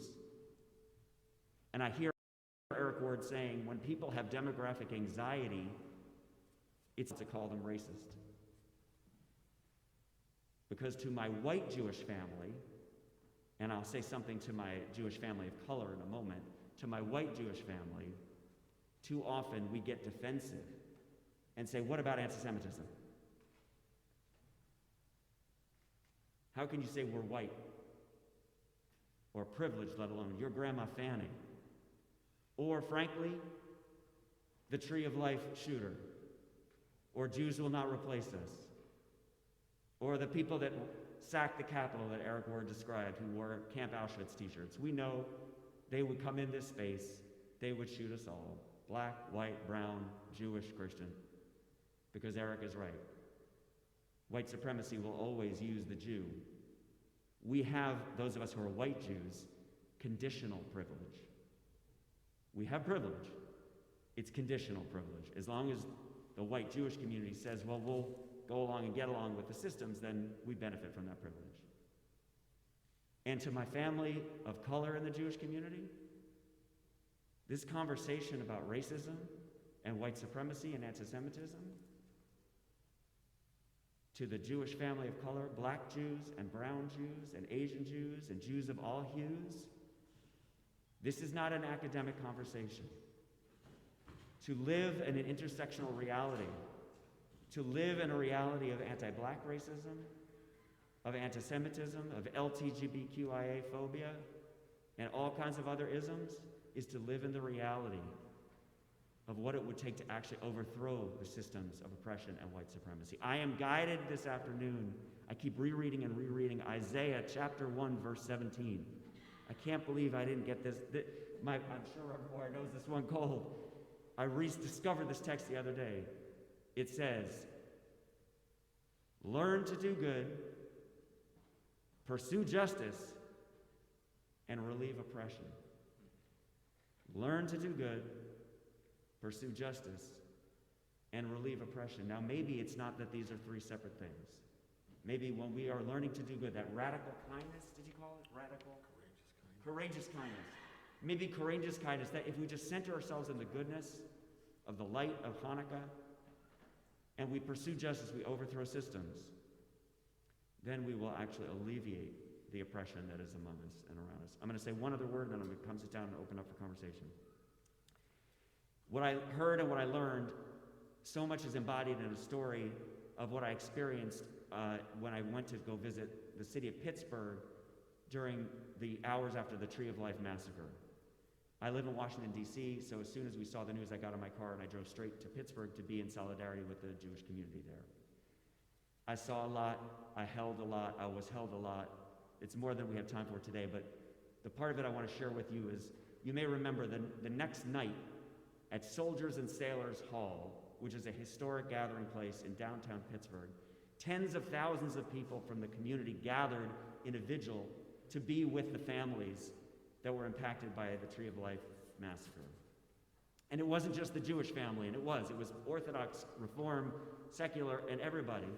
But it was the Muslim community, it was the Christian community, it was the full spectrum. It was so crowded, they had to set up jumbotrons, those screens, out in the streets.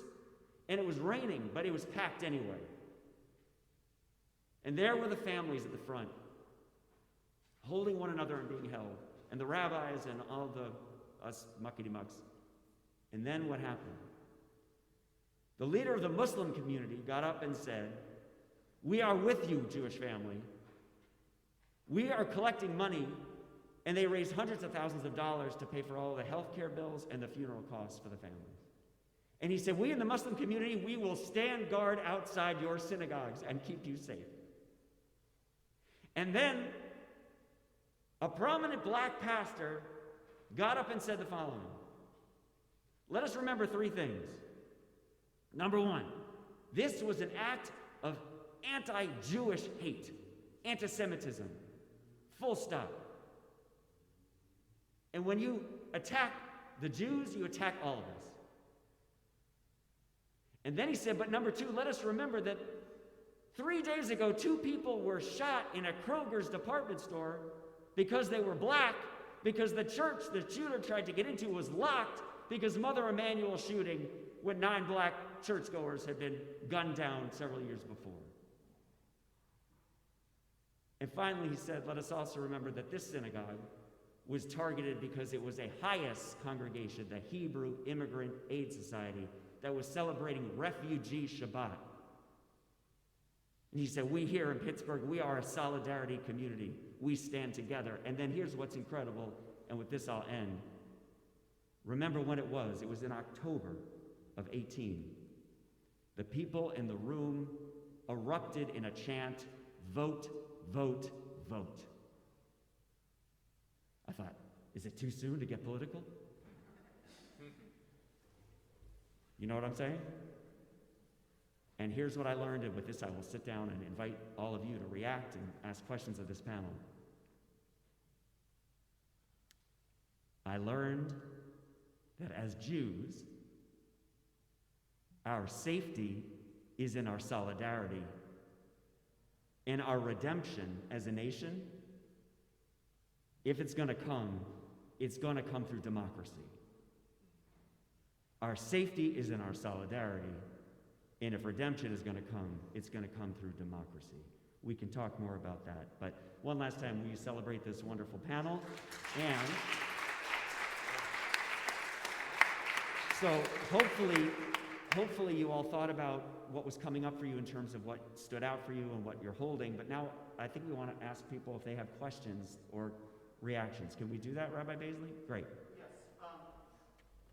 In order for the people at home, and I had to run out because the live stream shut off, but we're running now, so Okay. You should be watching at home. In order for you at home to be able to hear the questions that people in here might be asking, I'm going to ask that you come up to this empty chair so the microphone can pick you up and that we can see you and hear your questions. And if you're at home, God willing, you turn the live stream back on and have it, you can, we're going to try and watch the chats at Facebook, YouTube, or Temple website to get questions, or you could email me the question at rabbi.baisley@aemt.info, and we'll pose the question for you at home. So I think that's how we'll do the questions. Sounds great. Yeah, come on. So come on up. You might be a Kleinman because of, all right, well, come introduce yourself and ask the question. Do I need to move the mic, Rabbi, to the? Okay, great. That's it? Yes. Hi. Welcome. Honored to be with all of you. I'm Marcia Kleinman. I am a Kleinman, one of the Kleinmans. So I wanted to share 2 stories to bring it back. You were talking about the schools, and my parents did not leave New Brunswick in white flight. They stayed here and died here. So let me say that. But 2 stories. Dave Harris, who ran the neighborhood house in New Brunswick, was very much active in the black community. I worked at the NABE as a kid. I volunteered. After my mother died a few years ago, he was at he said, "I want to share some stories with you." He said, there should be a monument in New Brunswick to your parents for all the work they did in the community. I said my mother would agree. And he said, I want to tell you some stories you may not know about your dad, who was a psychologist, as I also. He said when kids would be suspended, black kids would be suspended for no reason, whatever, behaving like a kid while black, your father, they would suspend, which was very common. I went to New Brunswick school system. It was very common to suspend. And you want me to stand up? Okay. So it was very common, and they would send to my father would do testing, and my father would be asked to come to a board meeting to then testify without an attorney, just to be the one to put the information out. And Dave said to me, and the kids always got back in school. So I wanted to share that as growing up, and I told you the story that growing up in New Brunswick, what? He did it pro bono. My father did not charge. All of this was to be an activist as a psychologist, and to use his skills and talent to help people who needed help in the community.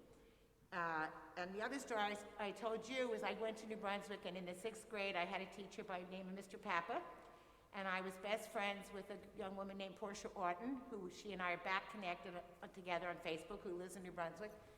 And we were very good friends. When we got to 7th grade, we were told that teachers decided where you went, we were split up. And we both of us marched with righteous indignation back to the elementary school to confront him and ask why did he separate us. We did not get a satisfying answer. I thought about it.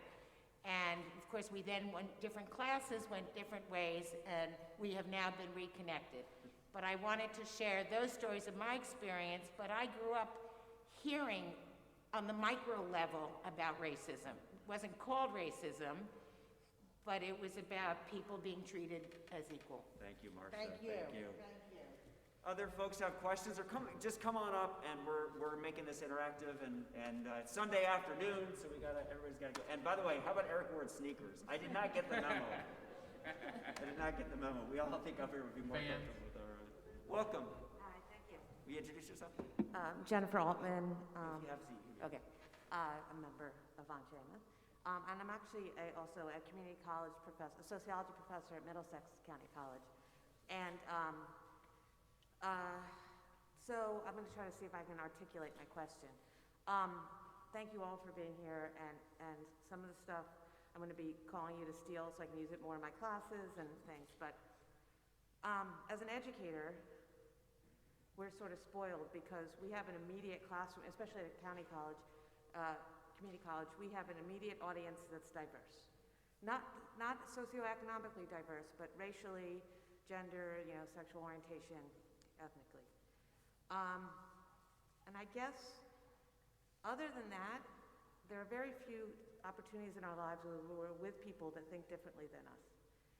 And even in your pulpit, you're literally preaching to the choir, and sort of to an extent.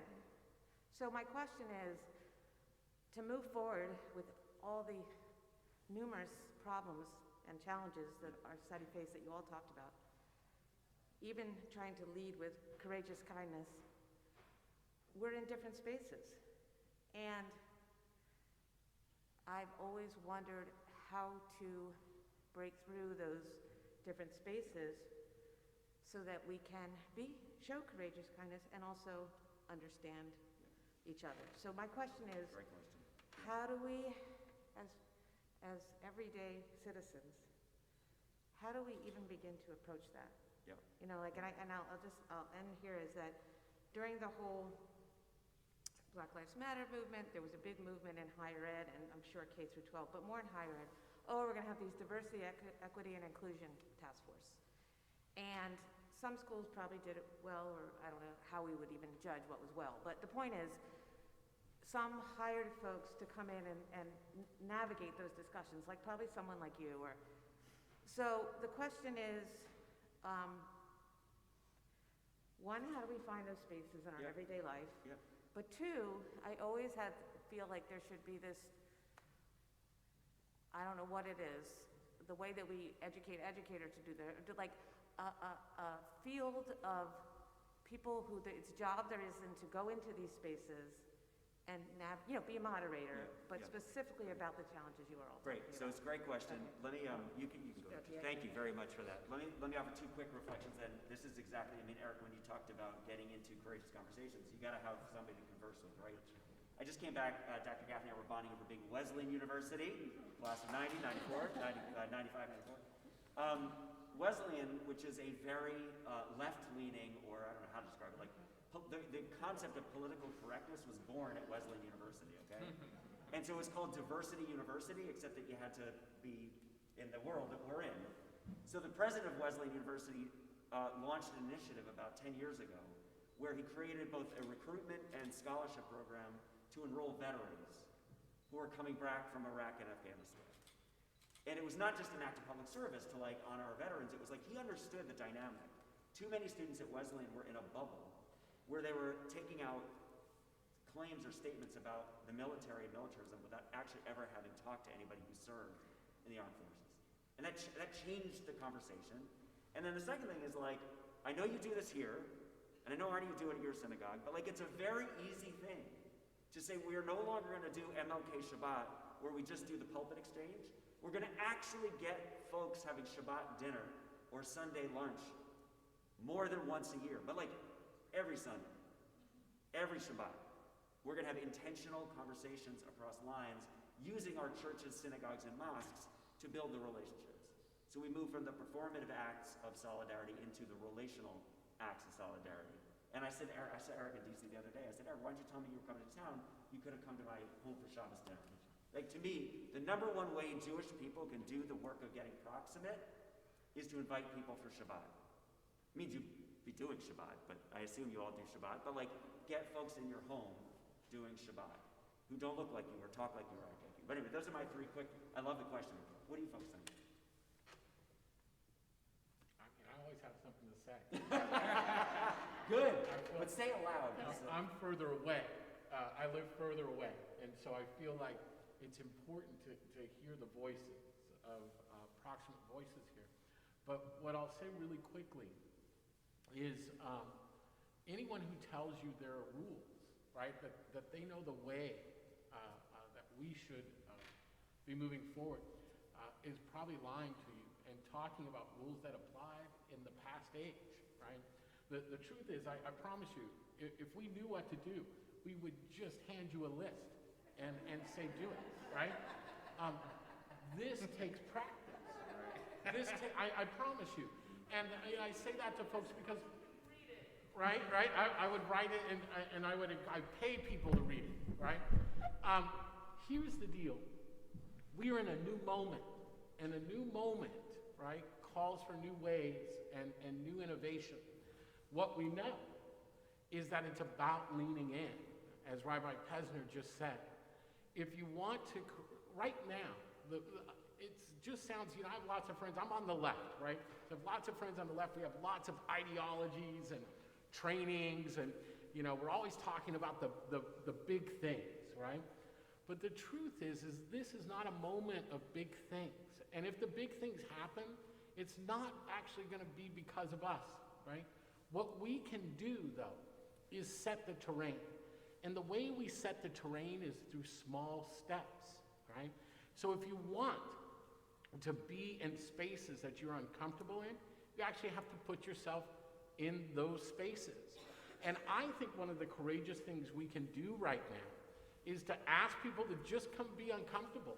I know a group in Portland, Oregon that's been meeting, I hope I get this right, I think they've been meeting now 15 years. 15 years they've been meeting for lunch. Rabbis, right, Muslim leaders, right, and Christian pastors. And I can guarantee you 15 years ago when they started coming together for lunch every Wednesday, I'm telling you the only thing they talked about was their families. Because that's the only thing, right, that they knew that they had in common. And for them, they felt like it was more important, even if they didn't have anything to say to each other, they were still going to come eat.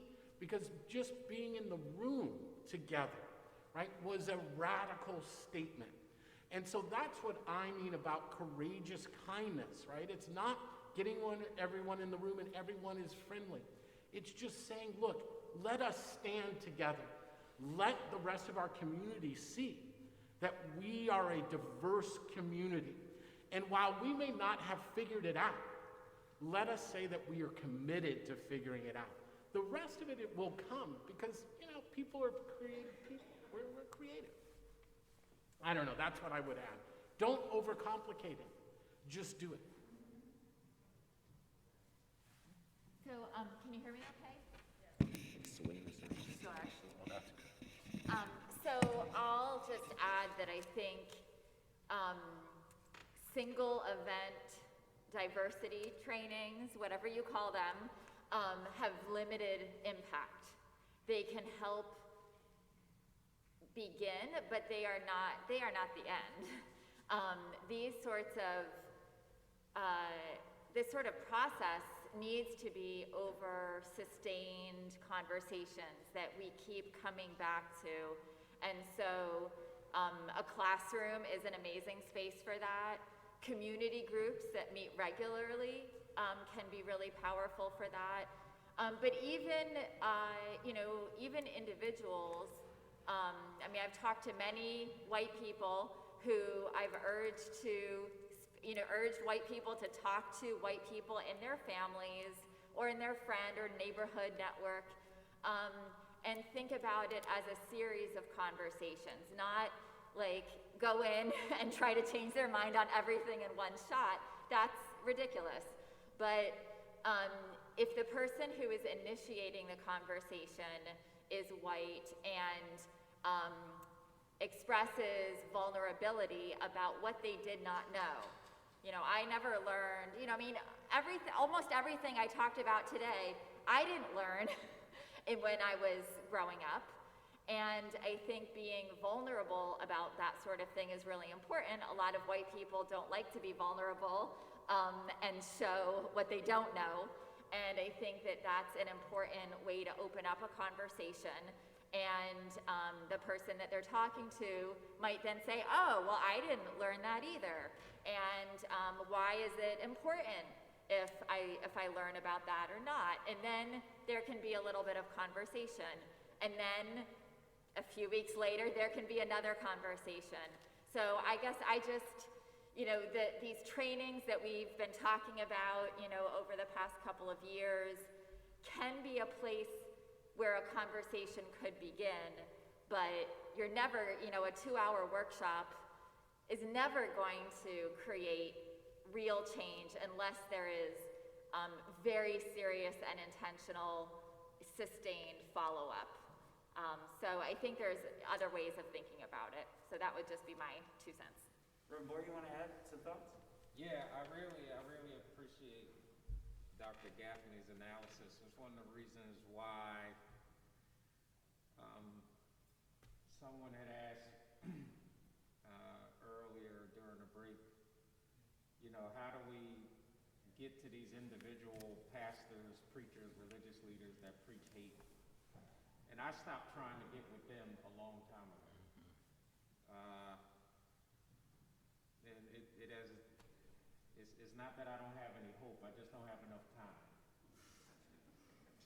So the question for me is how to make the most impact with the least amount of time and the least amount of resources. And so when we're talking about these spaces, this is why I'd rather fight my every day right now trying to abolish the zip code barriers in New Jersey. To the point, what if I lived, like I said, I lived in Plainfield, New Jersey. I couldn't even go to school in Scotch Plains. I couldn't go to school in Piscataway. But just think about a world in where children can literally go to whatever school they could. Think about if the curriculum was as integrated as we wish the school. Think about if the history, Dr. Gaffney mentioned in her talk earlier about the Amistad Commission in New Jersey, legally, we're supposed to teach an integrated curriculum. Think about if children grew up. Think about if we one of the reasons that I appreciate my relationship with Rabbi Baisley and Rabbi Gluck and the Coalition of Religious Leaders and all the work we do is we have these they're vastly different in some of their most stringent kind of beliefs. But ultimately, they're all very much the same.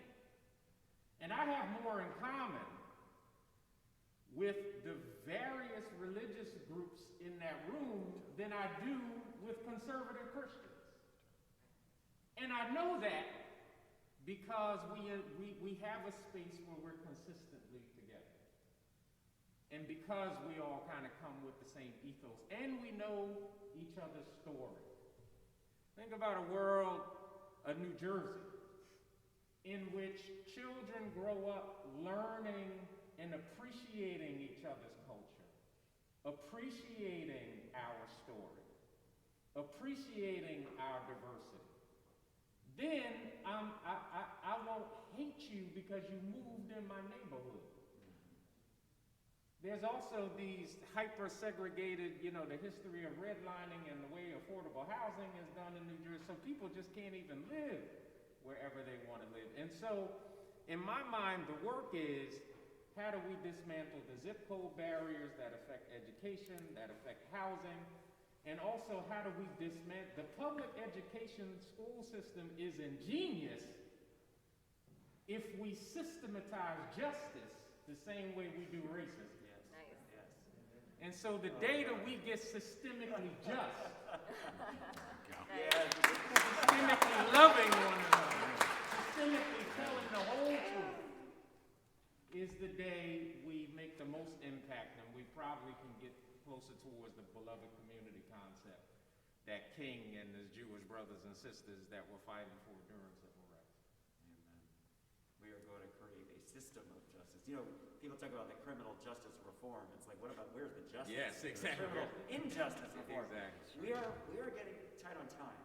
4 o'clock. So here's what I'm going to suggest. Thank you for the questions and the thoughtful comments. Did you want to make one last? Go ahead, Larry. You're going to get the last question, and then I'm going to ask people to do a closing reflection.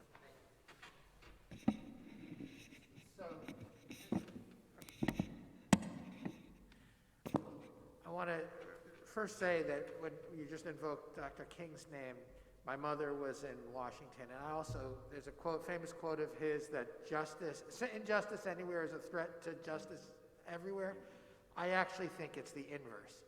I think justice anywhere is a threat to injustice everywhere, and that's our power. So let me just start with it. But that wasn't the question I really had. So That's what he was. that was on the moment. He's a preacher. Yeah, I can feel it. Well, I'm a pediatrician preacher. I am. Well, let me say, between the two of you, I feel this feels far more like black church than I. Let me say thank you for that. So, I want to reflect, Reverend Boyer, you mentioned that, I think you said, cultural boundaries resist change. And given that reality, and given what we know of the history and systemization of a racist culture, as a liberal, as an intellectual, as an academic, I am challenged by the language we think of that elevates authenticity and cultural sensitivity, which I think is incredibly important, but over some of the content of that culture when that culture is racist. And I think to me, it set up a tension, a creative tension, between some of what you said and some of what Eric was saying, and then building on the background of Dr. Gaffney. So I think that, and I apologize, I don't remember your first name. Karen. Which no one mentioned the irony of, I'll just say. Yeah, there.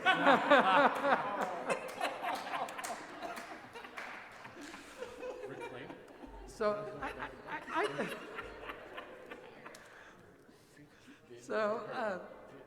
I just wanted to toss that as an opportunity for how one might try to resolve those tensions, because as you said, Rabbi, we need to hold things that don't fit together, but we also need a North Star and a vision.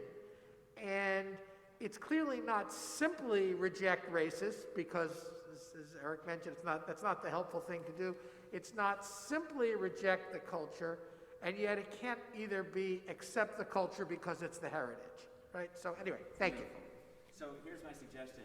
Larry gave us a great final question, and you can answer it, reflect on it, or say whatever it is that you want to say as your closing words, and then at the end I'll do what Rabbi Baisley called a nechemta, kind of pulling it all together. So, good. Karen? Oh, okay, sure. So I guess a couple of things that I would like to say to try to connect a couple of the dots that are in my head. I really appreciated your comment about demographic anxiety, and I guess I would just also think about how that's related to the notion that we're taught to have demographic anxiety. It doesn't have to be that way. And that we've all talked about segregation, especially in New Jersey, our hyper-segregated lives definitely fuel the teaching of being fearful of demographic change. But again, it doesn't have to be that way. And I think that really thinking about ways to resist that demographic anxiety and not take it for granted is really important. And as we think about change, I'll go back to just sort of my fundamental approach. First, unlearning the false racial myths that we've been indoctrinated into in order to develop an anti-racist mindset. And then with that emerging mindset, think about how can we apply that mindset in whatever our sphere of influence might be. And I certainly talk to various people who think about, I want to change the healthcare industry. And I ask them, okay, well, what is your relationship to that industry? Well, I don't really have one. And I'm like, okay, well, maybe let's think about something that you have that's a little bit closer in your sphere of influence. And they might say, oh, well, I'm a teacher, or I'm actually an elected official, or I'm, whatever it might be. And so I urge people to really think about what sphere do you have influence over? Whether it's on a volunteer level, a family, community level, whether it's at your job, and think about identifying the ways in which whatever your organization or entity is, how can racial justice be prioritized in every project or work or decision or policy that comes out of that entity? How can that organization ensure that communities of color that are most directly impacted are leading the decision-making process? How can this organization, or again, whatever group it might be structured so that racial justice is not an afterthought, as it so often is? It needs to be there on the agenda as a priority from the beginning, whether it's a political campaign or school policy, or whatever the system is, it needs to be there from the beginning. Or a synagogue. Exactly. And so many people do have so much more influence than they think they do. And I just urge people to think about exerting that influence. You do not have to be an expert in this. I think that everyone has an opportunity to speak up, and I urge more people to carry that out. Wow. Well, I want to thank you for inviting me, allowing us to speak. I want to take away, so Marcia, something struck me that I didn't say, and none of us said that needs to be said, I think, as part of the closing, which is, I'm sorry that your friendship was ripped apart because of racism. It's actually very painful to think that someone you cared about was separated from you for most of your life because of racism. And I think we don't talk about the impact of racism on all of us. And I think of a study done by Citibank, a Citigroup, just about 2 years ago, that showed it in real tangible numbers. Since we live in a capitalist society, sometimes I like to talk about numbers, right? The United States has lost $11 trillion, right? I'm going to say it, $11 trillion because of discrimination against African Americans in the last 10 years. I don't know about you, but I think this country could use $11 trillion. We should first understand that all of us are impacted by racism and that anti-Semitism is a form of racism in the United States. And so the first thing we have to do is be willing to articulate our opposition to racism. So we should practice that, right? When people come to us talking about critical race theory, right, those of us who understand racism understand that the attack on critical race theory is another form of historical revisionism. The same historical revisionism used to deny the Holocaust. I don't debate Holocaust deniers.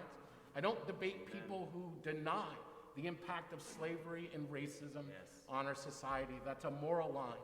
I get that from practicing. So the first is, let us understand we are all impacted by racism, and let us practice articulating the ways why.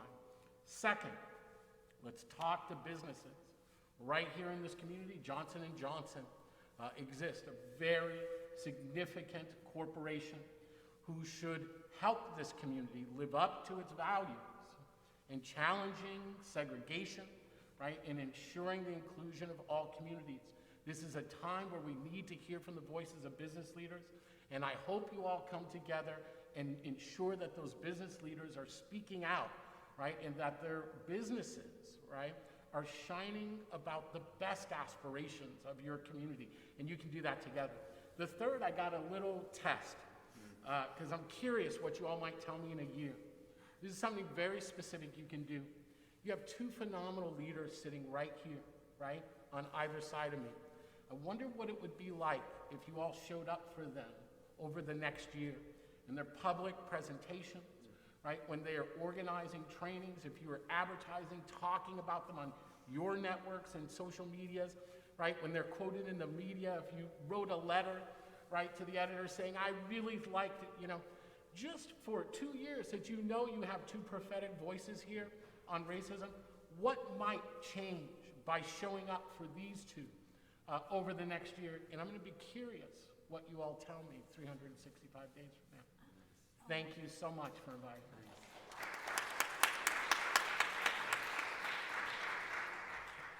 I don't know if you all noticed, but I've spent almost the whole time, I've been here multiple times, but I've never been in the sanctuary. I've never been in here. And almost every moment I get, I can't help but look and see how beautiful this sacred space is. I'm looking at every single detail. And us being here, having this conversation in a holy space, on holy ground, is the key, in my opinion, at getting at culture. Culture, and I know a lot of people don't agree, well, I think it's hard to debate if you really, everybody has some kind of theology. Even atheism is a theology, ultimately. Culture is shaped by theology. And it has been wicked theology that has oppressed and killed Jews for millennia. It has been wicked theology that has really oppressed black lives from the emergence of Western civilization. And if we are to ultimately shift culture, that's why I find it a religious obligation to shift theology. And when we look at the prophets, when we look at the prophets all the way from Elijah all the way to King, and I would argue even probably a William Barber in our day. We're still in a culture, and always have been, of competing theologies. Is God damning the other? Or is God breathing in life to those who are rejected? Moses said, "Today I put in front of you blessings and cursing, life and death. Which one do you choose?" And at some point, it's just about a choice. Do we choose to do right? Or do we choose to do wrong? And what is right or wrong ultimately, especially for us in this room, but to act justly, right? To have mercy, to walk humbly, to love our neighbor as ourselves, to remember to love the foreigner, the alien, because we too once were foreigners and aliens. That's what the choice ultimately is. And so, from my tradition, and ultimately, so from my tradition, I say you gotta keep preaching the good news. God has shown up in the lives of those who've been forgotten, rejected, who are on the outskirts. And if we keep doing that, and we encourage every generation to do the same, we're not going to change it totally in our generation, but we can make things better for our time. And we can influence generations to come. Our fight is not King's fight. Our fight is different. Their fight was their fight, and our fight is ours. And I see some young folks in here. And now this fight is yours. We keep fighting, and we fight righteously, not violently. We fight with love. The weapons of our warfare are not carnal, they're spiritual. We fight with love. We beat our swords into plowshares. That's how we fight. God bless you, and thank you. Thank you. All right, never follow the preacher, but I'm going to try 3 quick calls to action, and then and we'll all go and enjoy our Sunday afternoon. Number 1, at the end of the day, this is a policy fight. There are policies and systems. It isn't just about relating and connecting. It is about the assault on democracy right now that is a racialized assault on democracy. Toby earlier, Larry, your sister, referenced that the Civil Rights Act was written in the conference room of the Religious Action Center of Reform Judaism. So too was the Voting Rights Act. Goodman, Cheney, and Schwerner died for the right of all people, not some people. And as my friend Reverend Warnock likes to say, and I like to call him Reverend Warnock to remind him, some people don't want some people to vote. That's right. It reminds me of divide and conquer, Dr. Gaffney, from the origins of whiteness. So we're not going to let some people tell some people they can't vote. We have got to win the Freedom to Vote Act. And the only way we're going to win it is if we reform what was a racialized system of oppression called the filibuster. So we will have to win that fight. And we can't just wait for Washington. Dr. Barber, who you invoked his name, so I'm glad you did, likes to say the Voting Rights Act, Rabbi Pessner, was not written in your conference room.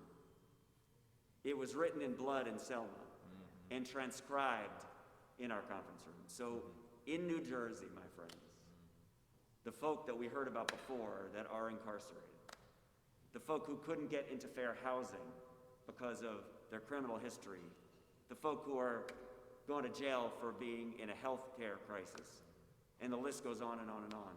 Those are the folk we need to be in relationship with to mobilize and organize and transform the systems and policies where we live. That's right. And let's be honest to my Jewish family. internally. We cannot just sit here talking about and advocating for systemic racist policy rollbacks outside of ourselves. We have a racism problem in our house. 15% of American Jews are not white. 15% of our Jewish family do not look like me. But if you look at our rabbis, if you look at our board meetings, if you look at our Sunday schools, you would not know that. We have to do the work to confront the systems within our own synagogues and our day schools and our summer camps and our networks to make sure that we are truly the diverse, inclusive, and beautiful beloved communities that we aspire to be. And finally, if it's true that our safety is in our solidarity and our redemption will come through our democracy, we have to lean into the relating outside of ourselves and get proximate. We just have to, and we can. We can. The fight that we are in, I love how you ended, Rombauer, because the fight we are in is not a fight that we fight with arms. We're in the holiday of Hanukkah. It was a fight as an oppressed minority cast off the yoke of oppression and reclaimed their theology. And the rabbis did not like how bloody it was. And so they gave us the gift of the miracle of the lights. And I kid you not, I once heard a veteran of the civil rights movement say, when someone said, well, the torch is being passed to a next generation, she said, I don't want to pass the torch. But I heard that, I thought to myself, in the spirit of what you just said to our young people just a minute ago, the great news about the Hanukkah, about the menorah, that first candle, when it passes the light to the next candle, its own light is not diminished. That's right. You can light 3 lights. You can light 6 lights. You can light 8 lights. And that's just the beginning. And your own light is not diminished. That's right. So let's learn to do good. Let's pursue justice. And let's relieve oppression everywhere. Thank you all very much.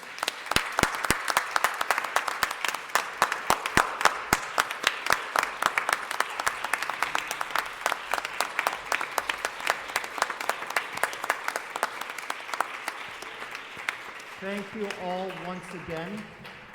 One last appeal. Sarah Blaine is here. She's our lead organizer for RAC New Jersey.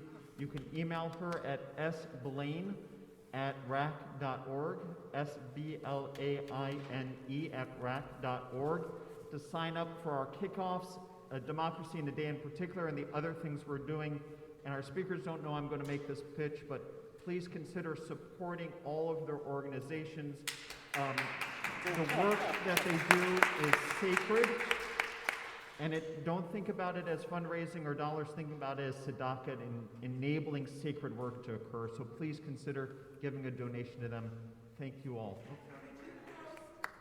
you have a fabulous idea that we should support everybody, and you should send us email information so we can... We'll send out the email information as well, and it might be done for all of you or many of you, but we're doing this again tomorrow with a group of interfaith clergy to talk about what we can do in our congregations and lead this change. So this is important, good work, and I want to thank you all for enabling it to happen. Chag Orim Sameach, happy Hanukkah, everybody.